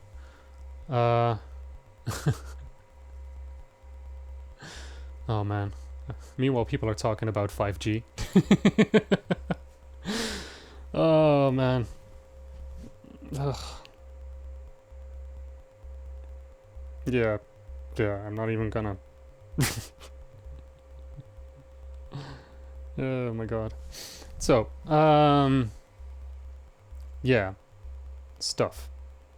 We have all this.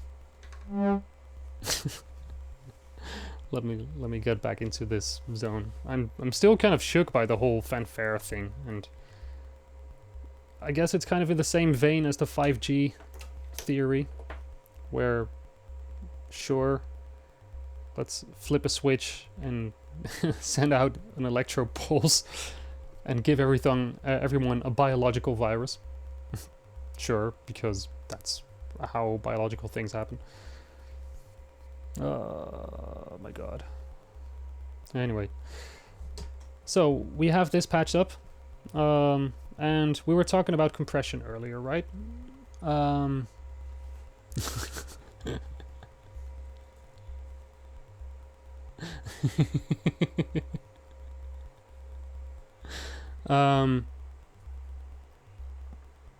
Yeah, let's actually touch on compression for a little bit, because this is one of the things that I've noticed a lot over the past couple of days, is that I think I have been severely overcompressing my mixes before sending it to you guys. Here is this.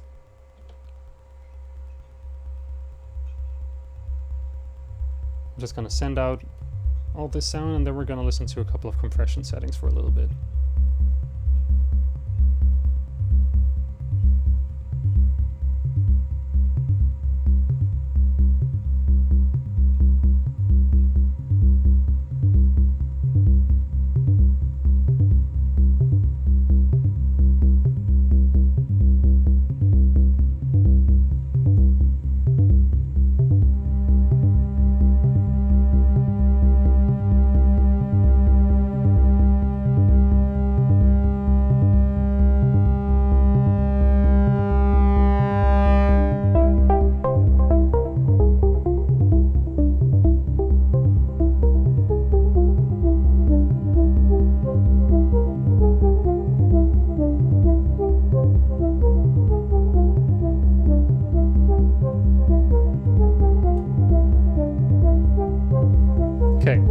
have all this. Now what I've been using so far is I have one compressor dedicated for sidechaining stuff, which is also the same compressor which is hitting my my snare and hi-hats and stuff like that. And then I have another compressor which is way at the end of the chain. I'm gonna listen to this one for a second. And this final step compressor basically it reduces the peaks a little bit and brings out everything into a more equal zone. So if I set this compressor way aggressive,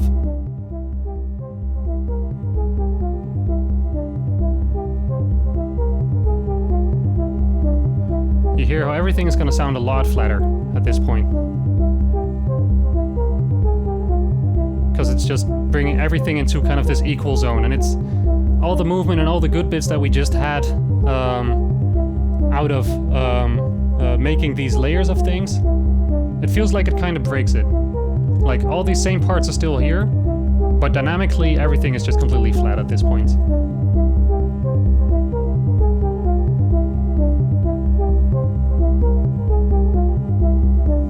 Now if I bring this back to where it was,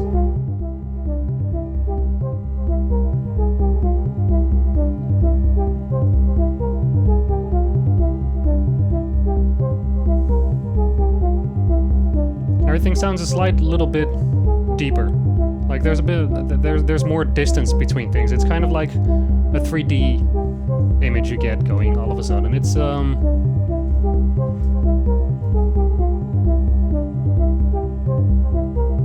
yeah, this setting does it more for me.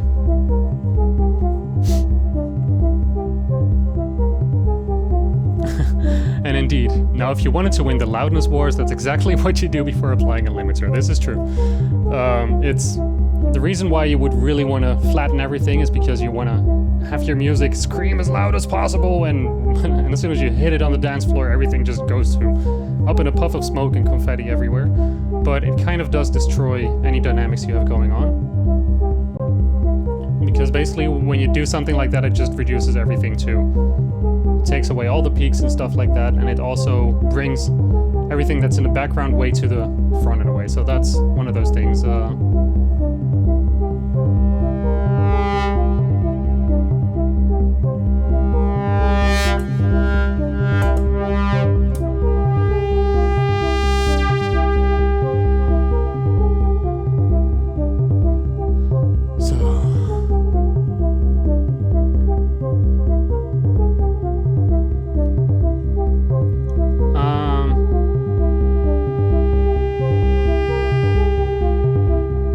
So we have this going.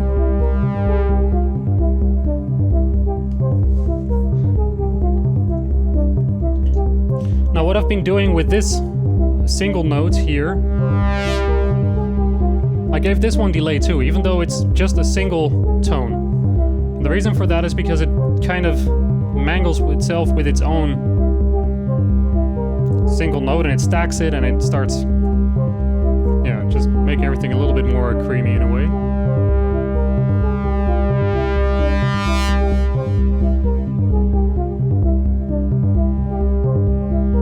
Even though it doesn't really have much to delay off of, it really just gives it a little bit extra sauciness, I guess.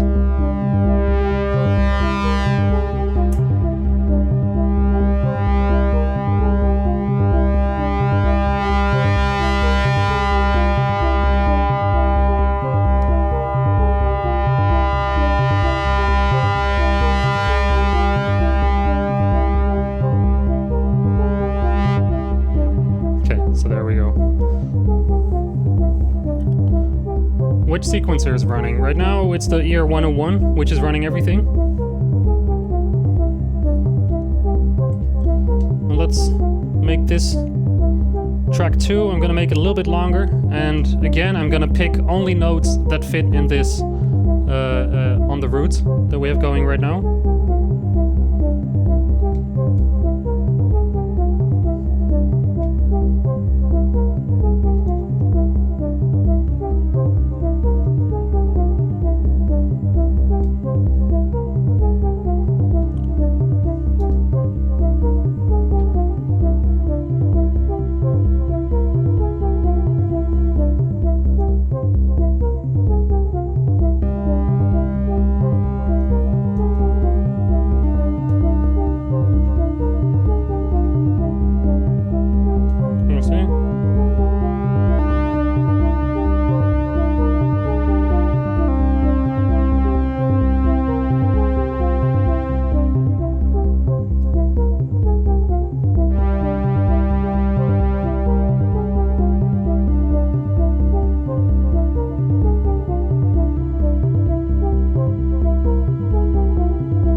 this. It's time to start working on some drums. Is everyone still with me?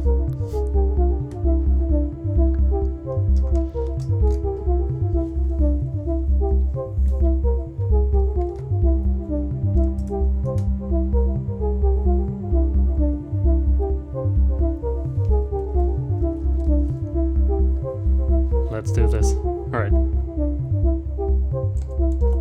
So, what I'm patching up next is some drums to play around with. And what I'm gonna do actually is, once again, use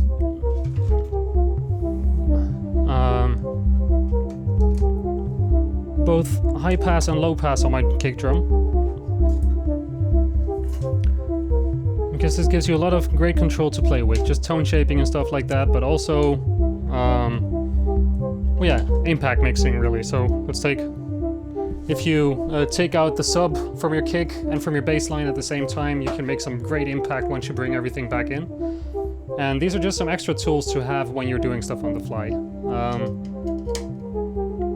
Especially when you can make your mix along the way in such a way that that even without the bass, it still sounds convincing.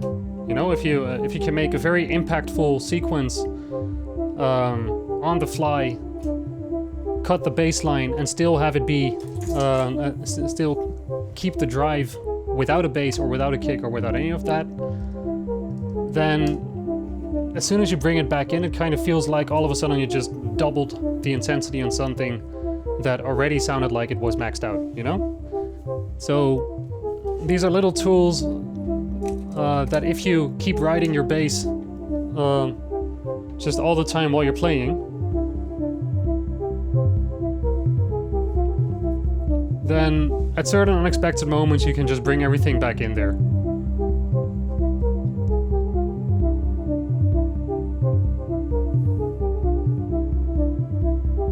There we go.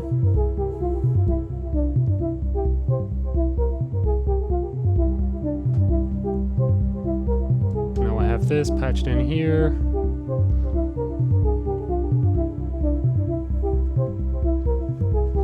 You can go here.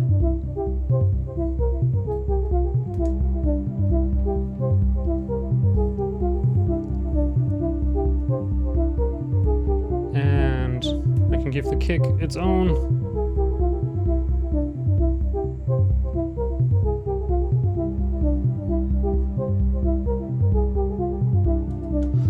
Yep.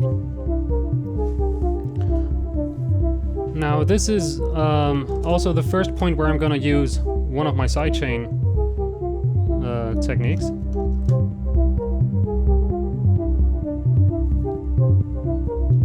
Here, let me...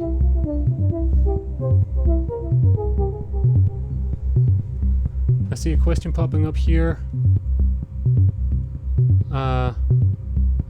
Do you have your mult outputs patched directly into your matrix mixer? Yeah. Basically, it's from the multiple, I go straight into the matrix inputs, unless I have more sound sources than inputs on a matrix mixer. That's when I start mixing certain sounds together, usually based on which sections I typically like to give effects in the same groups. Like, for example, yeah, like drums, I usually group them together. Well, it depends. Like when I'm doing like live techno sets, I have one group. One channel is for my lead line. The second one is for either a bass or the middle part line. And then I have the third input is for snares, and the fourth input is for hi-hats. Now, lately I've been trying to find a place for my kick drum to bring into it. So I'm not entirely sure yet where that's gonna fit in. But right now I'm experimenting with bringing in that one together with my hi-hats, weirdly enough. And then I have a little bit of a mixer input since yeah, hi-hats and my kick have the least overlap sonically, but usually I do like them together, and they are the things that run the most in my setup. So having those on the same effects channel, in that sense, like the effects is still going to spit out all the sounds and the reverb for everything at the same time. So it doesn't matter at that point. It's mostly a matter of how do I want to control them coming in and stuff like that. So, so basically that's how I'm using the molds right now. Yeah, but basically this is indeed creating auxiliary buses by using molds and mixers, or molds and the matrix. The matrix mixer is basically the same you would build an aux mixer when you don't have an aux mixer in your system. So that really is basically becoming an aux patch at that point. That's probably the best way of comparing it. So what we have right now, don't know if you guys noticed, but I brought in a bit of sidechain. Oh, that's the wrong one to take out. Like if you listen to the bass line,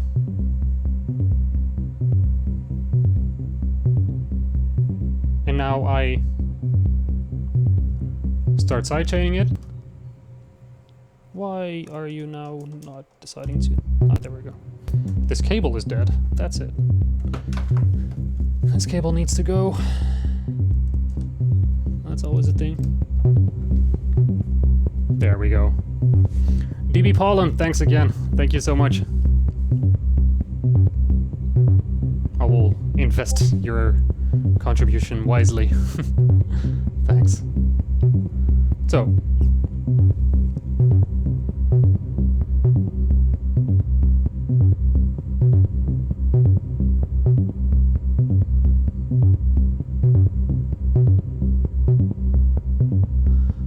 Thomas Begone, how would you make the bassline, who you make the bassline slide between the notes instead of this more percussive envelope? What exactly do you mean? Like, there's a couple of things we can do with this at this point. Like I said earlier, I had my glide already patched in, so we would be able to open up the glide that way, or just make the envelopes longer, or at this point mute the kick. Just the kick at this point is doing the side chaining that's happening. You don't hear the kick yet, but it definitely is giving its effect. Which is actually a pretty cool thing here at this point, is that we have a no drums patch going on, while still giving you the kick drive. Do you feel it?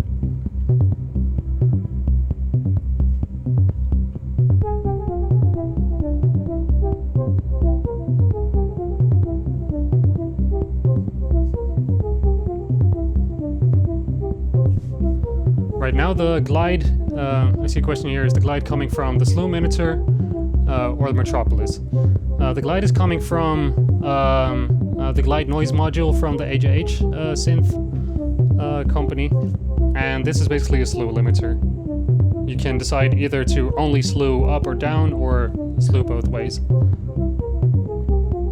For everyone who's just arriving right now,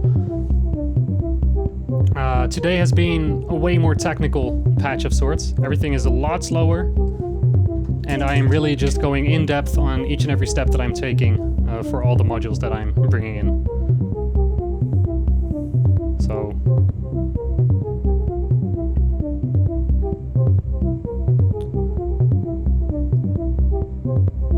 let me see.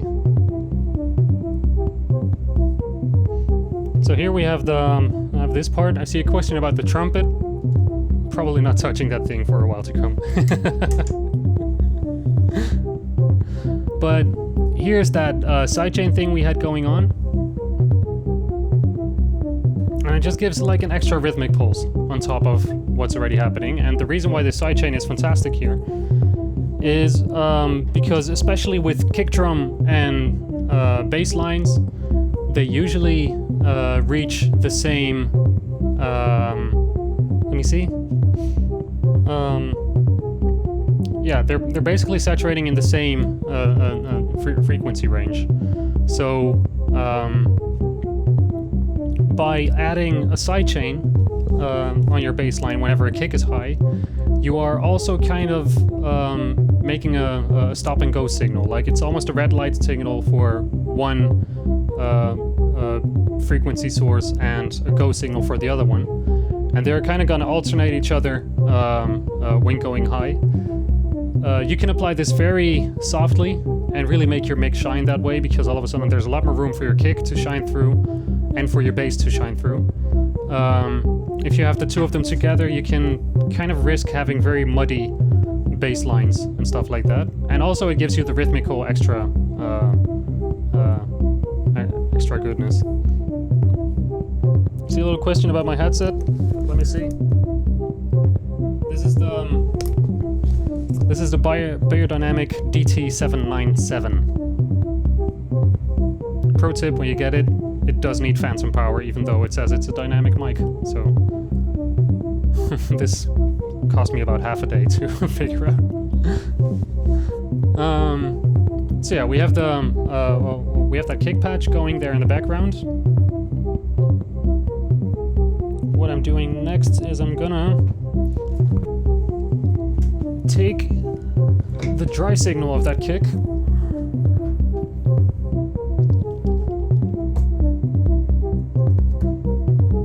and I want to have control. Oh wait, no, that wasn't necessary with this one, because I was using a different filter for it. There we go.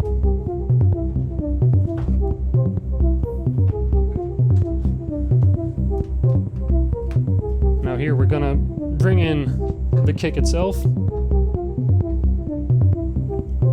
this is gonna be on channel number 2. Let's listen to it. Oh, you are in terror mode right now.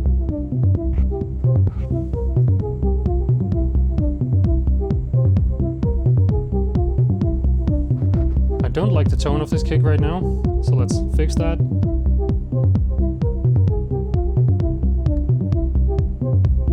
That's a little bit better.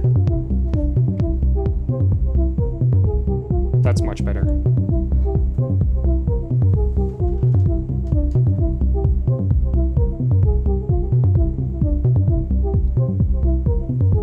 Yeah, that's a lot better.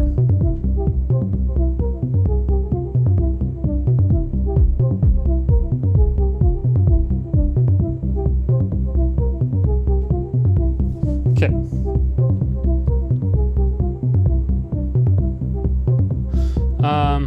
I see a question here. When you say channel, you mean of the VCA matrix?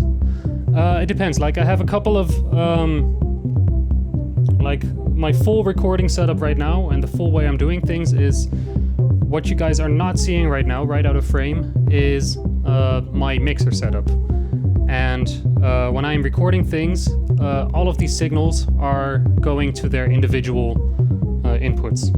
So I'm recording 16 channels simultaneously. Like if I mute the kick, mute the bass line, mute that melody, I still have the reverb going, and I can cut out the delay at this point too. And everything just has its own individual input. So when I'm talking about channels in between, then it's mostly just how I route my instruments to the outboard mixer here. This is everything dry again. Now we can bring in delays. And here's a reverb for the full sound again.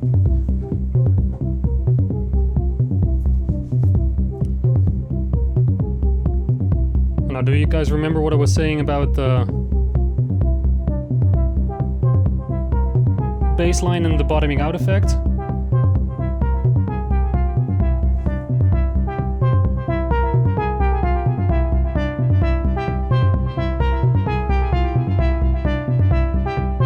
But you always use the mutes from the system, right? Yeah.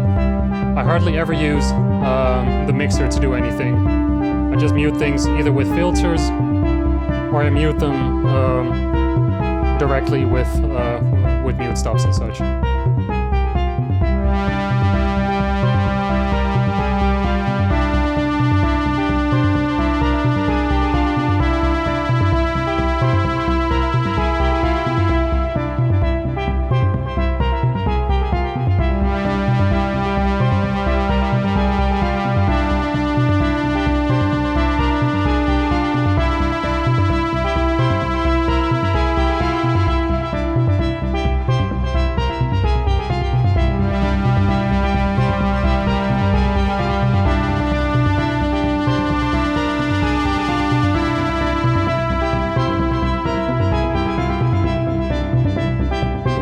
Here we have the high pass.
So basically what we have at this point is the reason why we have been using these stacked filters, like having both a high pass and a low pass and stuff like that, is because now we can make quick movements on the fly. And this is actually exactly the whole reason, like the question earlier about if I mute things on a mixer or mute it in the system. Basically, I mute things using filters most of the time. Like, now I cut my bass and my kick just by opening up the just by using the filters in such a way that it kind of doesn't translate sound anymore. And this gives you more control to play with them on the fly, really. So it's one of those live tricks where you all the parts are still playing in the background, and it'll probably keep playing until I press stop. But you have full control over everything when it's playing and how it works and stuff like that. And this is also where all those extra molds and stuff like that come in very handy, is because now you can take all these individual sound sources and start patching them over to other points, so you can play around with that. And from this moment on, basically everything we've done so far, we never needed to start or stop the system in any way. Which gives you all the time in the world to just add sounds, build on your next sound, play with it, see what it does, bring it in, and all that stuff. Like, right now, for example, I would very much like to bring in some more hi-hats into all of this.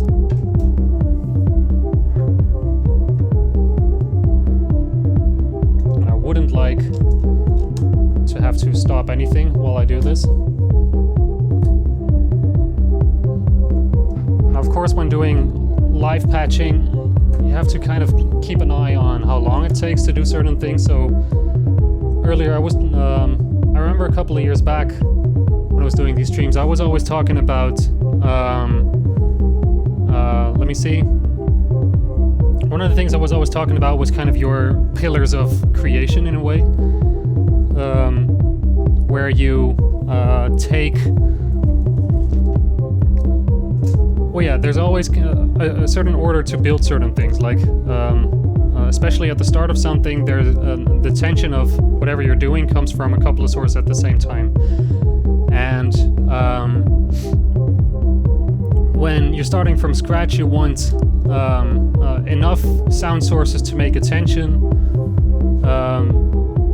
that tension in turn gives you time to work on certain things. Because the moment everything falls flat and things sound boring, then from that moment on, really the pressure is really on to start delivering with something. Otherwise, otherwise you're just losing the match before it starts, basically. And now today we really haven't been looking at that at all. Like, this is really just a session where we are taking everything in a vacuum of, let's say there's infinite time and no reason to ever think about tension span and stuff like that. But when you're in a live environment, all the things that have been done just now, you want them while you are patching up your system and while you're making all these decisions, you are at the same time keeping an eye on whether or not you are you have the tension going in a way. And that's that's one of those things. Like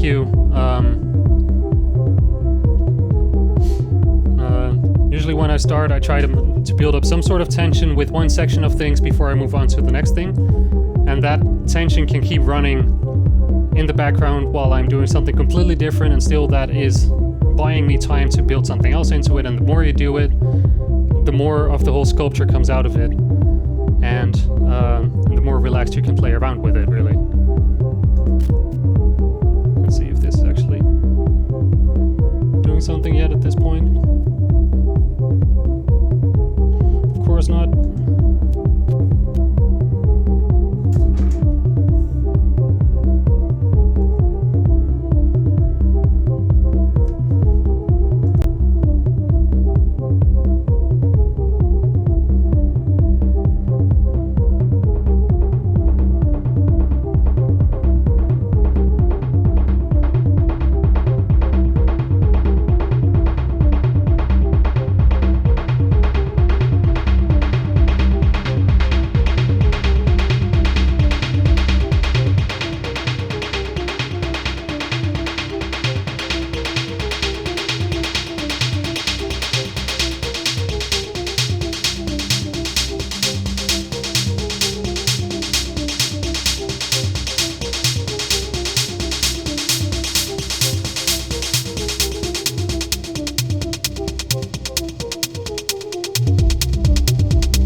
Kind of have this flow going, you know?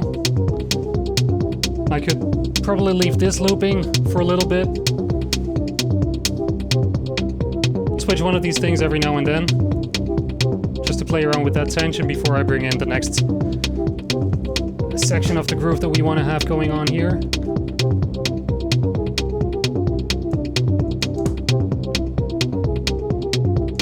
And we'll just keep an eye on whether or not you still like what you're hearing.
All these components at this point, and this is still playing. Now, earlier we touched upon small things like the humanization of drums.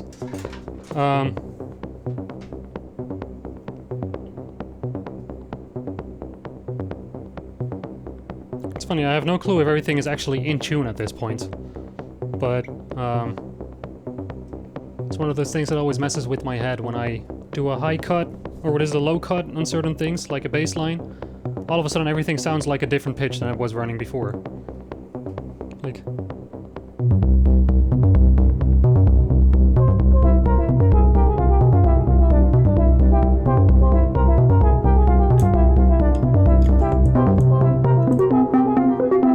Oh, this is horribly out of pitch.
That should be better.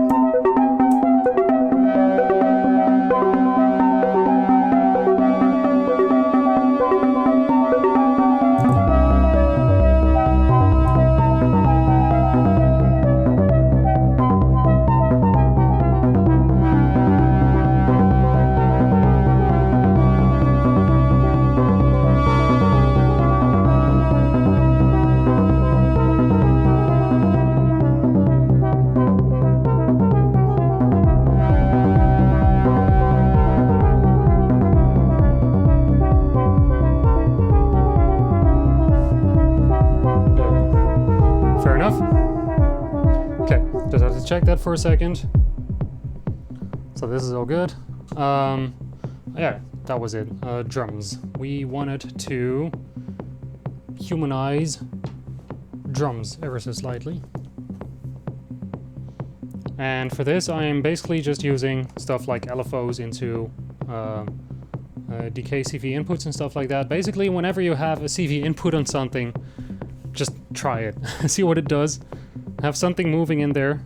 And 9 times out of 10, even just something very slightly touching it is gonna make it all that more organic sounding. Like the hi-hats, what we did the other day. Let me bring that up again. Just gonna open this up.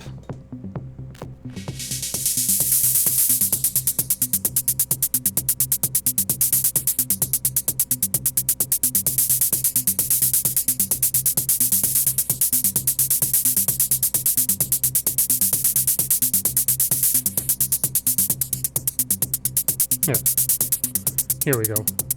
Slight moving of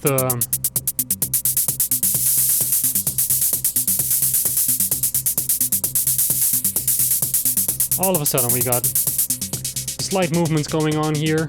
You can probably hear it a little bit easier to make it dry.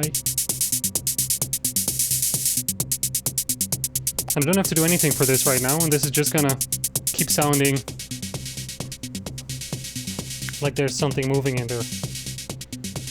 And faster LFOs typically, especially for hi-hat, sound a little bit better because you have a very fast fast running hat in there.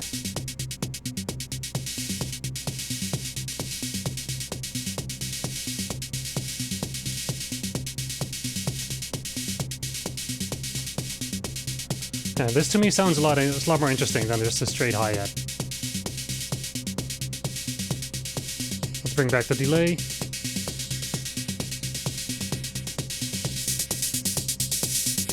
You feel? So there we go.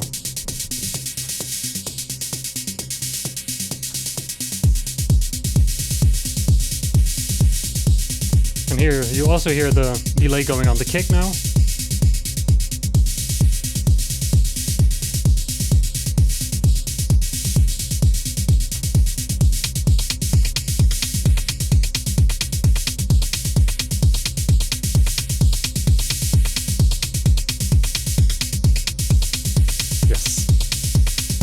I am liking this.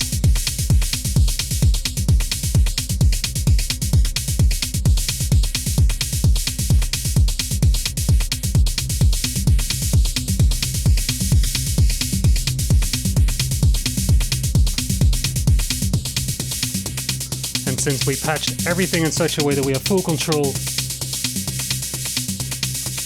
over things like build-up, we can play with everything live and bring it in.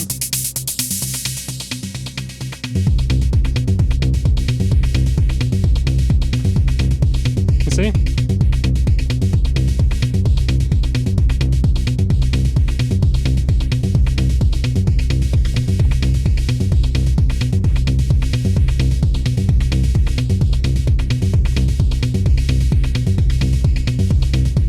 Actually, I preferred this one with only a single note, so I'm just gonna keep it on single note mode.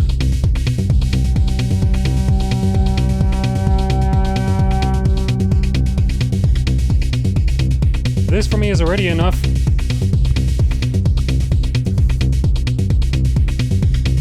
to actually start hitting record on this thing.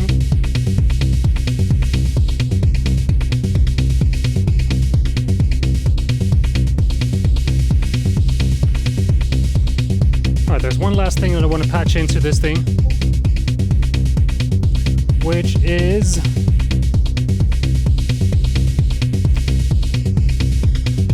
a little bit of cymbal.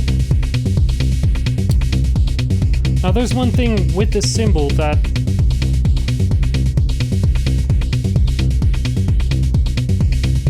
it doesn't always fit.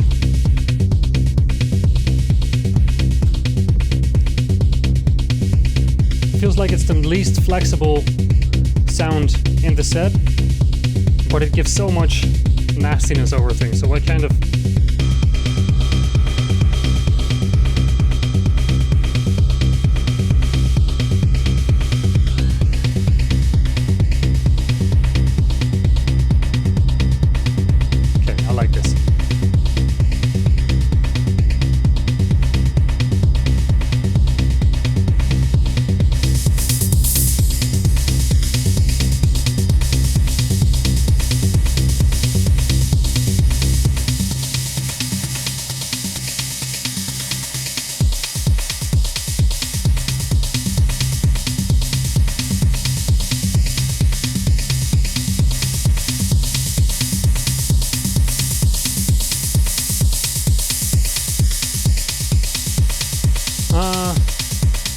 let me see.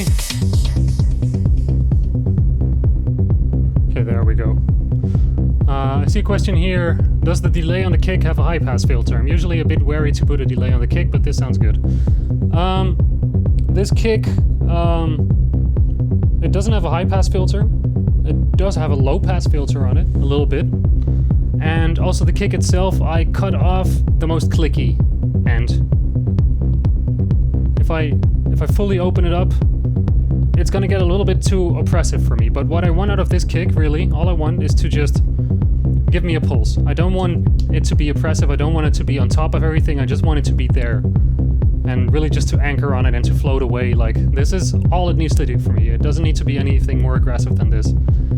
And the same applies really to how I want it to react to the delay, is just to kind of move around a bit. I just wanted to remind you that it's there even when it's not fully there, if that makes sense. And I think because of the high edge of it is taken out, it's already helping quite a bit at this point.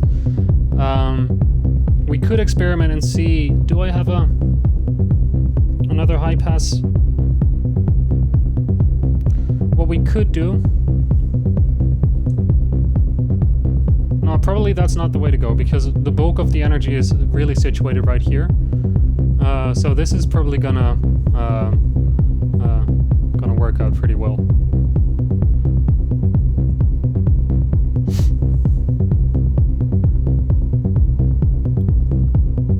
So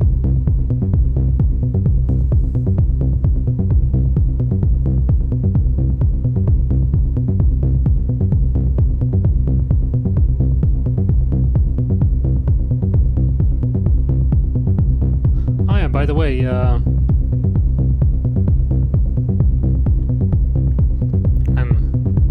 know now.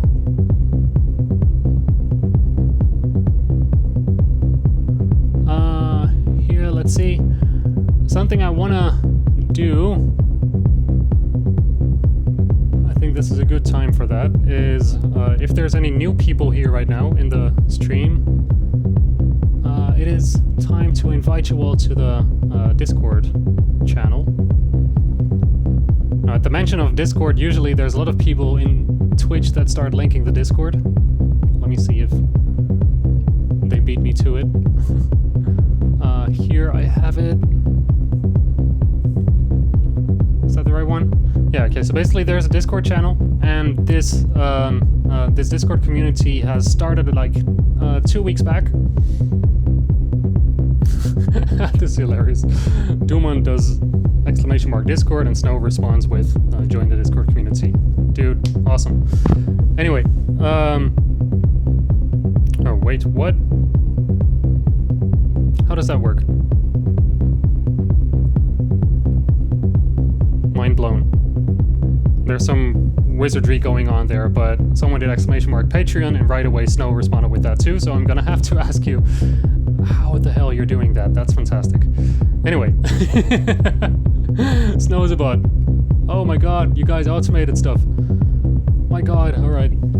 Okay, mind blown once again. So apparently, and that's one of the things I was talking about with this community that we have here.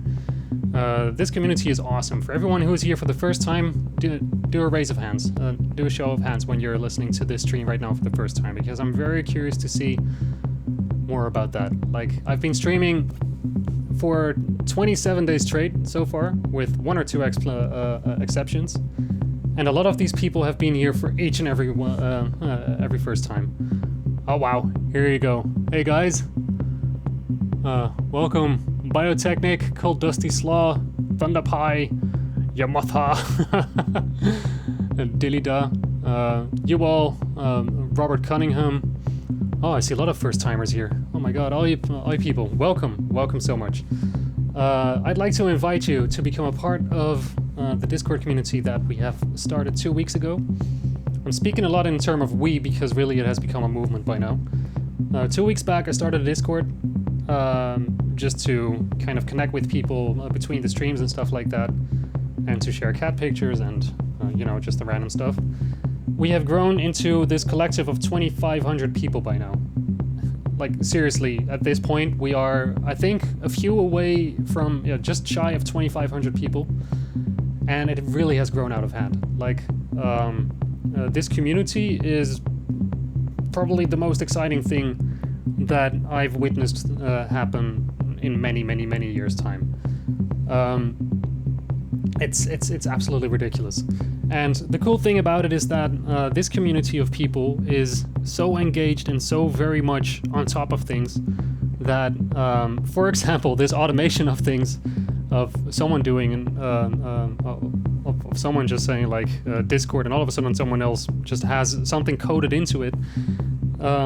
I did not tell them to do that, or ask them to do any of that. And the same goes for, all of a sudden there's people making entire resources and lists of guides and technical guidebooks and good, interesting things for new people to read up on, and turn it into an entire resources channel. Or there is, another one of those things is I have people on the Discord who are downloading all the multi-tracks of my streams and cutting them up into smaller bite-sized chunks so that other people can download those and remix everything. And it's just amazing. Like, this is the most open source music project I've ever seen, and it's fantastic to see how all this grew. So you guys, all of you are amazing, fantastic people. Like, even the admins, people who have like full control over my Dropbox account at this point, and full control over this Discord group and everything. They're people I've never met in my life, you know, and just everyone stepped up and said like, hey, I can do this. Oh, hey, I'm an IT designer. Let me fix your entire Dropbox conundrum. And oh my god, you people are fantastic. But anyway, if you're new here, and this is the first time that you ever that you ever listen to this, I'd love to stay in touch with you. So join this Discord community. I see a question here. Is it's possible to make a remix of your sessions? Yes, that's one of the things. Like, after each and every stream that I do, I usually upload all the multi-tracks of everything that I just did to a Dropbox folder, and from there on you can just download everything, play around with it, make your remixes. Loop them back to me. If they're cool, we'll get in touch and do awesome stuff with it. I am not putting anything behind paywalls or whatsoever, especially not in these times, and I'm not gonna tax creativity in that sense. So if you want to do anything with it, just grab them and do it. All I ask you is that you do not go and sell my music to third parties or whatsoever. Outside of that, just yeah, fuck it. Let's do it this way. And yeah, this community, the bigger and stronger it gets, the cooler the things are that we can do with it, you know? So if any of this stuff interests you, and if the people you're talking to right now interest you at all, you are very, very, very welcome to become a part of this moment just by joining the Discord, introducing yourself, post a picture of your cat, and we're in business, basically. But yeah,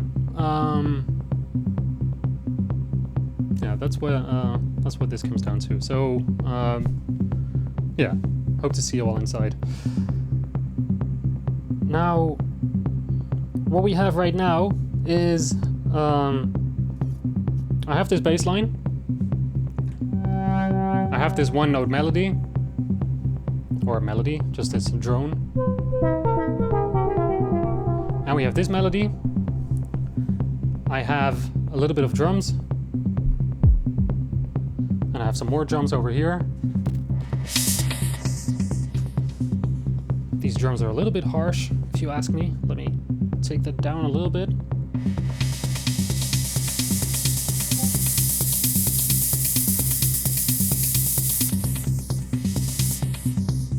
That's better. Let's see if we can do a very quick live arrangement out of this thing. So I'm just gonna record something, we'll call it a song, and we'll be merry, alright? I'm gonna cut my mic for a little second, just so we can all listen to it properly. After this, let's dive into some of the other technical things that happened in between. But I think, yeah, let's just see what all this does when brought together.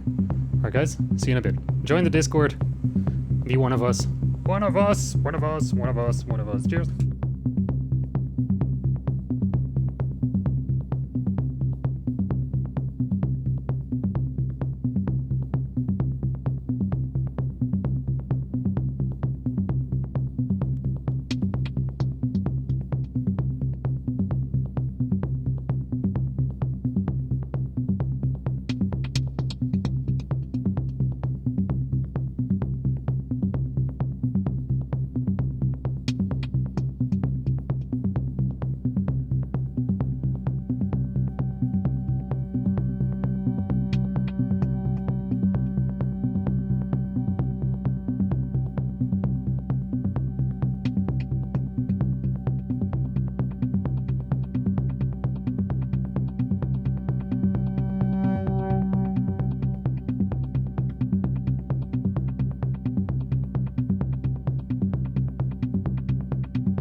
There we go. Ah. And all this put together basically, yeah, it gives you some room to play around with. Now, what I was doing my frustrated arm movement just now for was that I had forgotten that I was using sawtooths or shark tooth waves instead of squares. Now, shark tooths are awesome, but they don't give you much wiggle room in terms of intensity when playing bass lines and playing your filters and such. So I was looking for a little bit more kick and a little bit more drive, and I wasn't finding it. That's because there was no edge to work with. And that's something to keep in mind when you're playing with filters and such, is 9 times out of 10, when you're looking for something intense, you are probably gonna do well with bringing in something with a standing edge, or something with at least a hard edge on your wave. So a square wave, a sawtooth are probably at least one of the things that you want in there, because they give you grittiness. Like if I play this bass line now, this is all good, but when I bring in at least one square wave, it's gonna sound a lot more.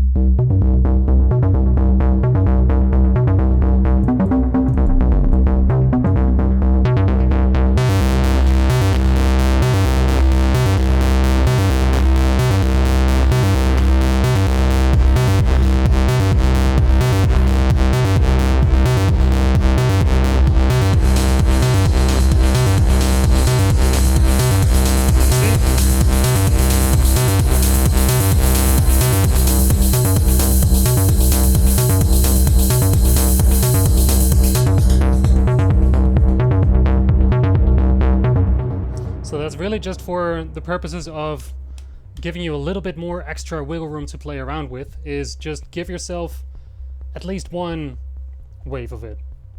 Like when you're going full sound designing and you're really building something where you want to where you're going very controlled over your waveforms and stuff like that, and you're really going into song mode, then by all means go stack those sawtooths and sines and triangles and everything.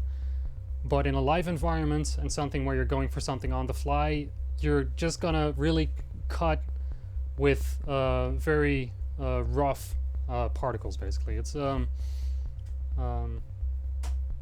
yeah, when you have a lot less time, your contrast has to be way bigger to play with than where you're going fully in depth and going like, okay, I have all the time in the world just to make like one perfect sound thing. Yeah, sure, you're gonna go looking for something better, but when you basically have no time at all and you have to make that impact, well, yeah, then just go for the square wave and just,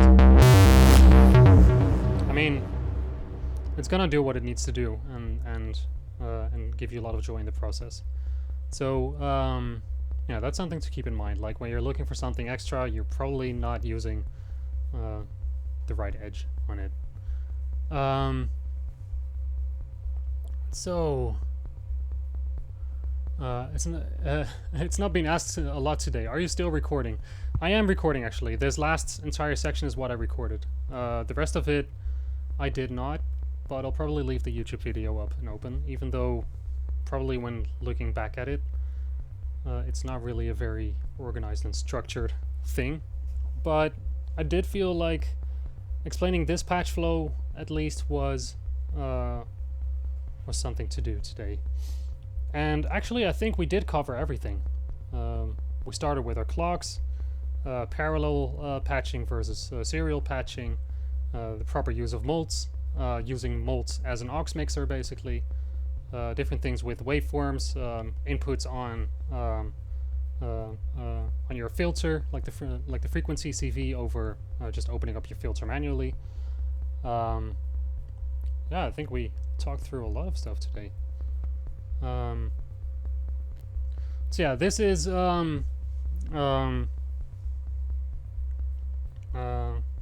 this really is the basics, I think, of my style of patching. Is really the biggest thing really has to do with your patch routine of and and a patch discipline in a way of making sure that you can always take out one extra signal into something else. That's the bulk of what everything really comes down to.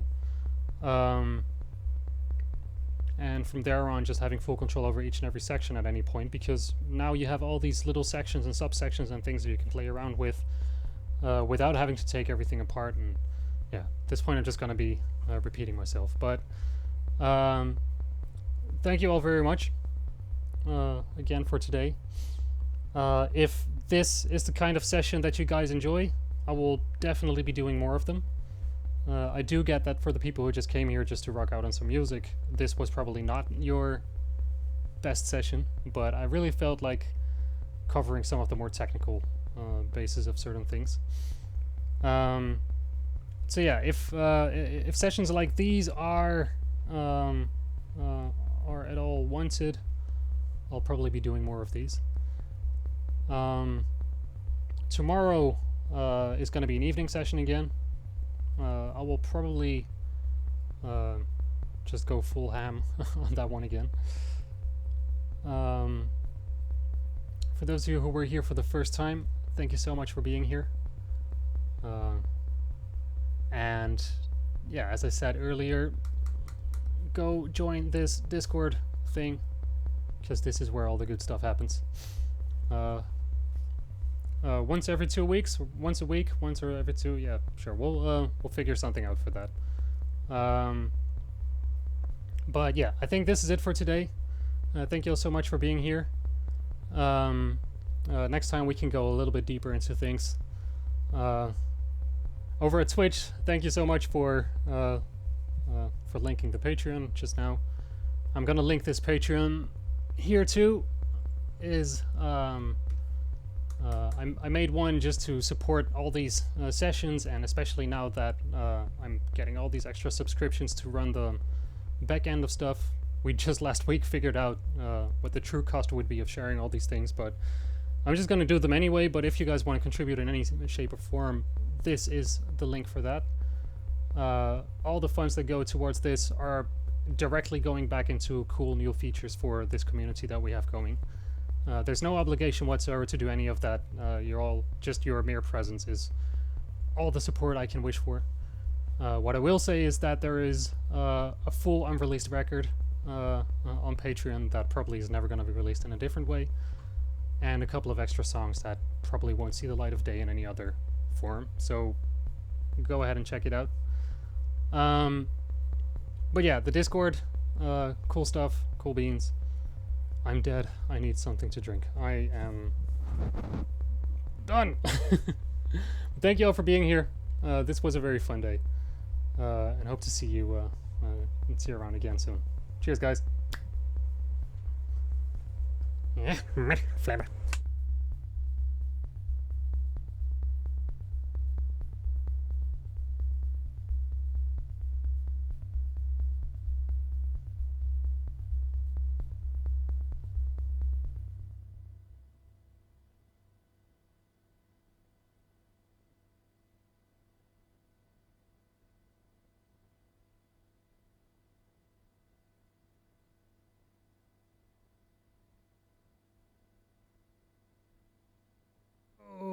Also, someone told me that I should really start doing this more often, but if you guys want to stay up to date of everything every time that I stream and such when you're not in the channel, probably what you want to do is hit those like, subscribe buttons and everything, and there's a bell button that will notify you every time when I put up an event or when I'm streaming. I do it every day, so it's hard to miss it, but if you want to be notified of all the stuff that I'm posting there, just hit all those things. And that's just gonna be doing good things for everyone. Yeah, sure, that was it. Later, cheers.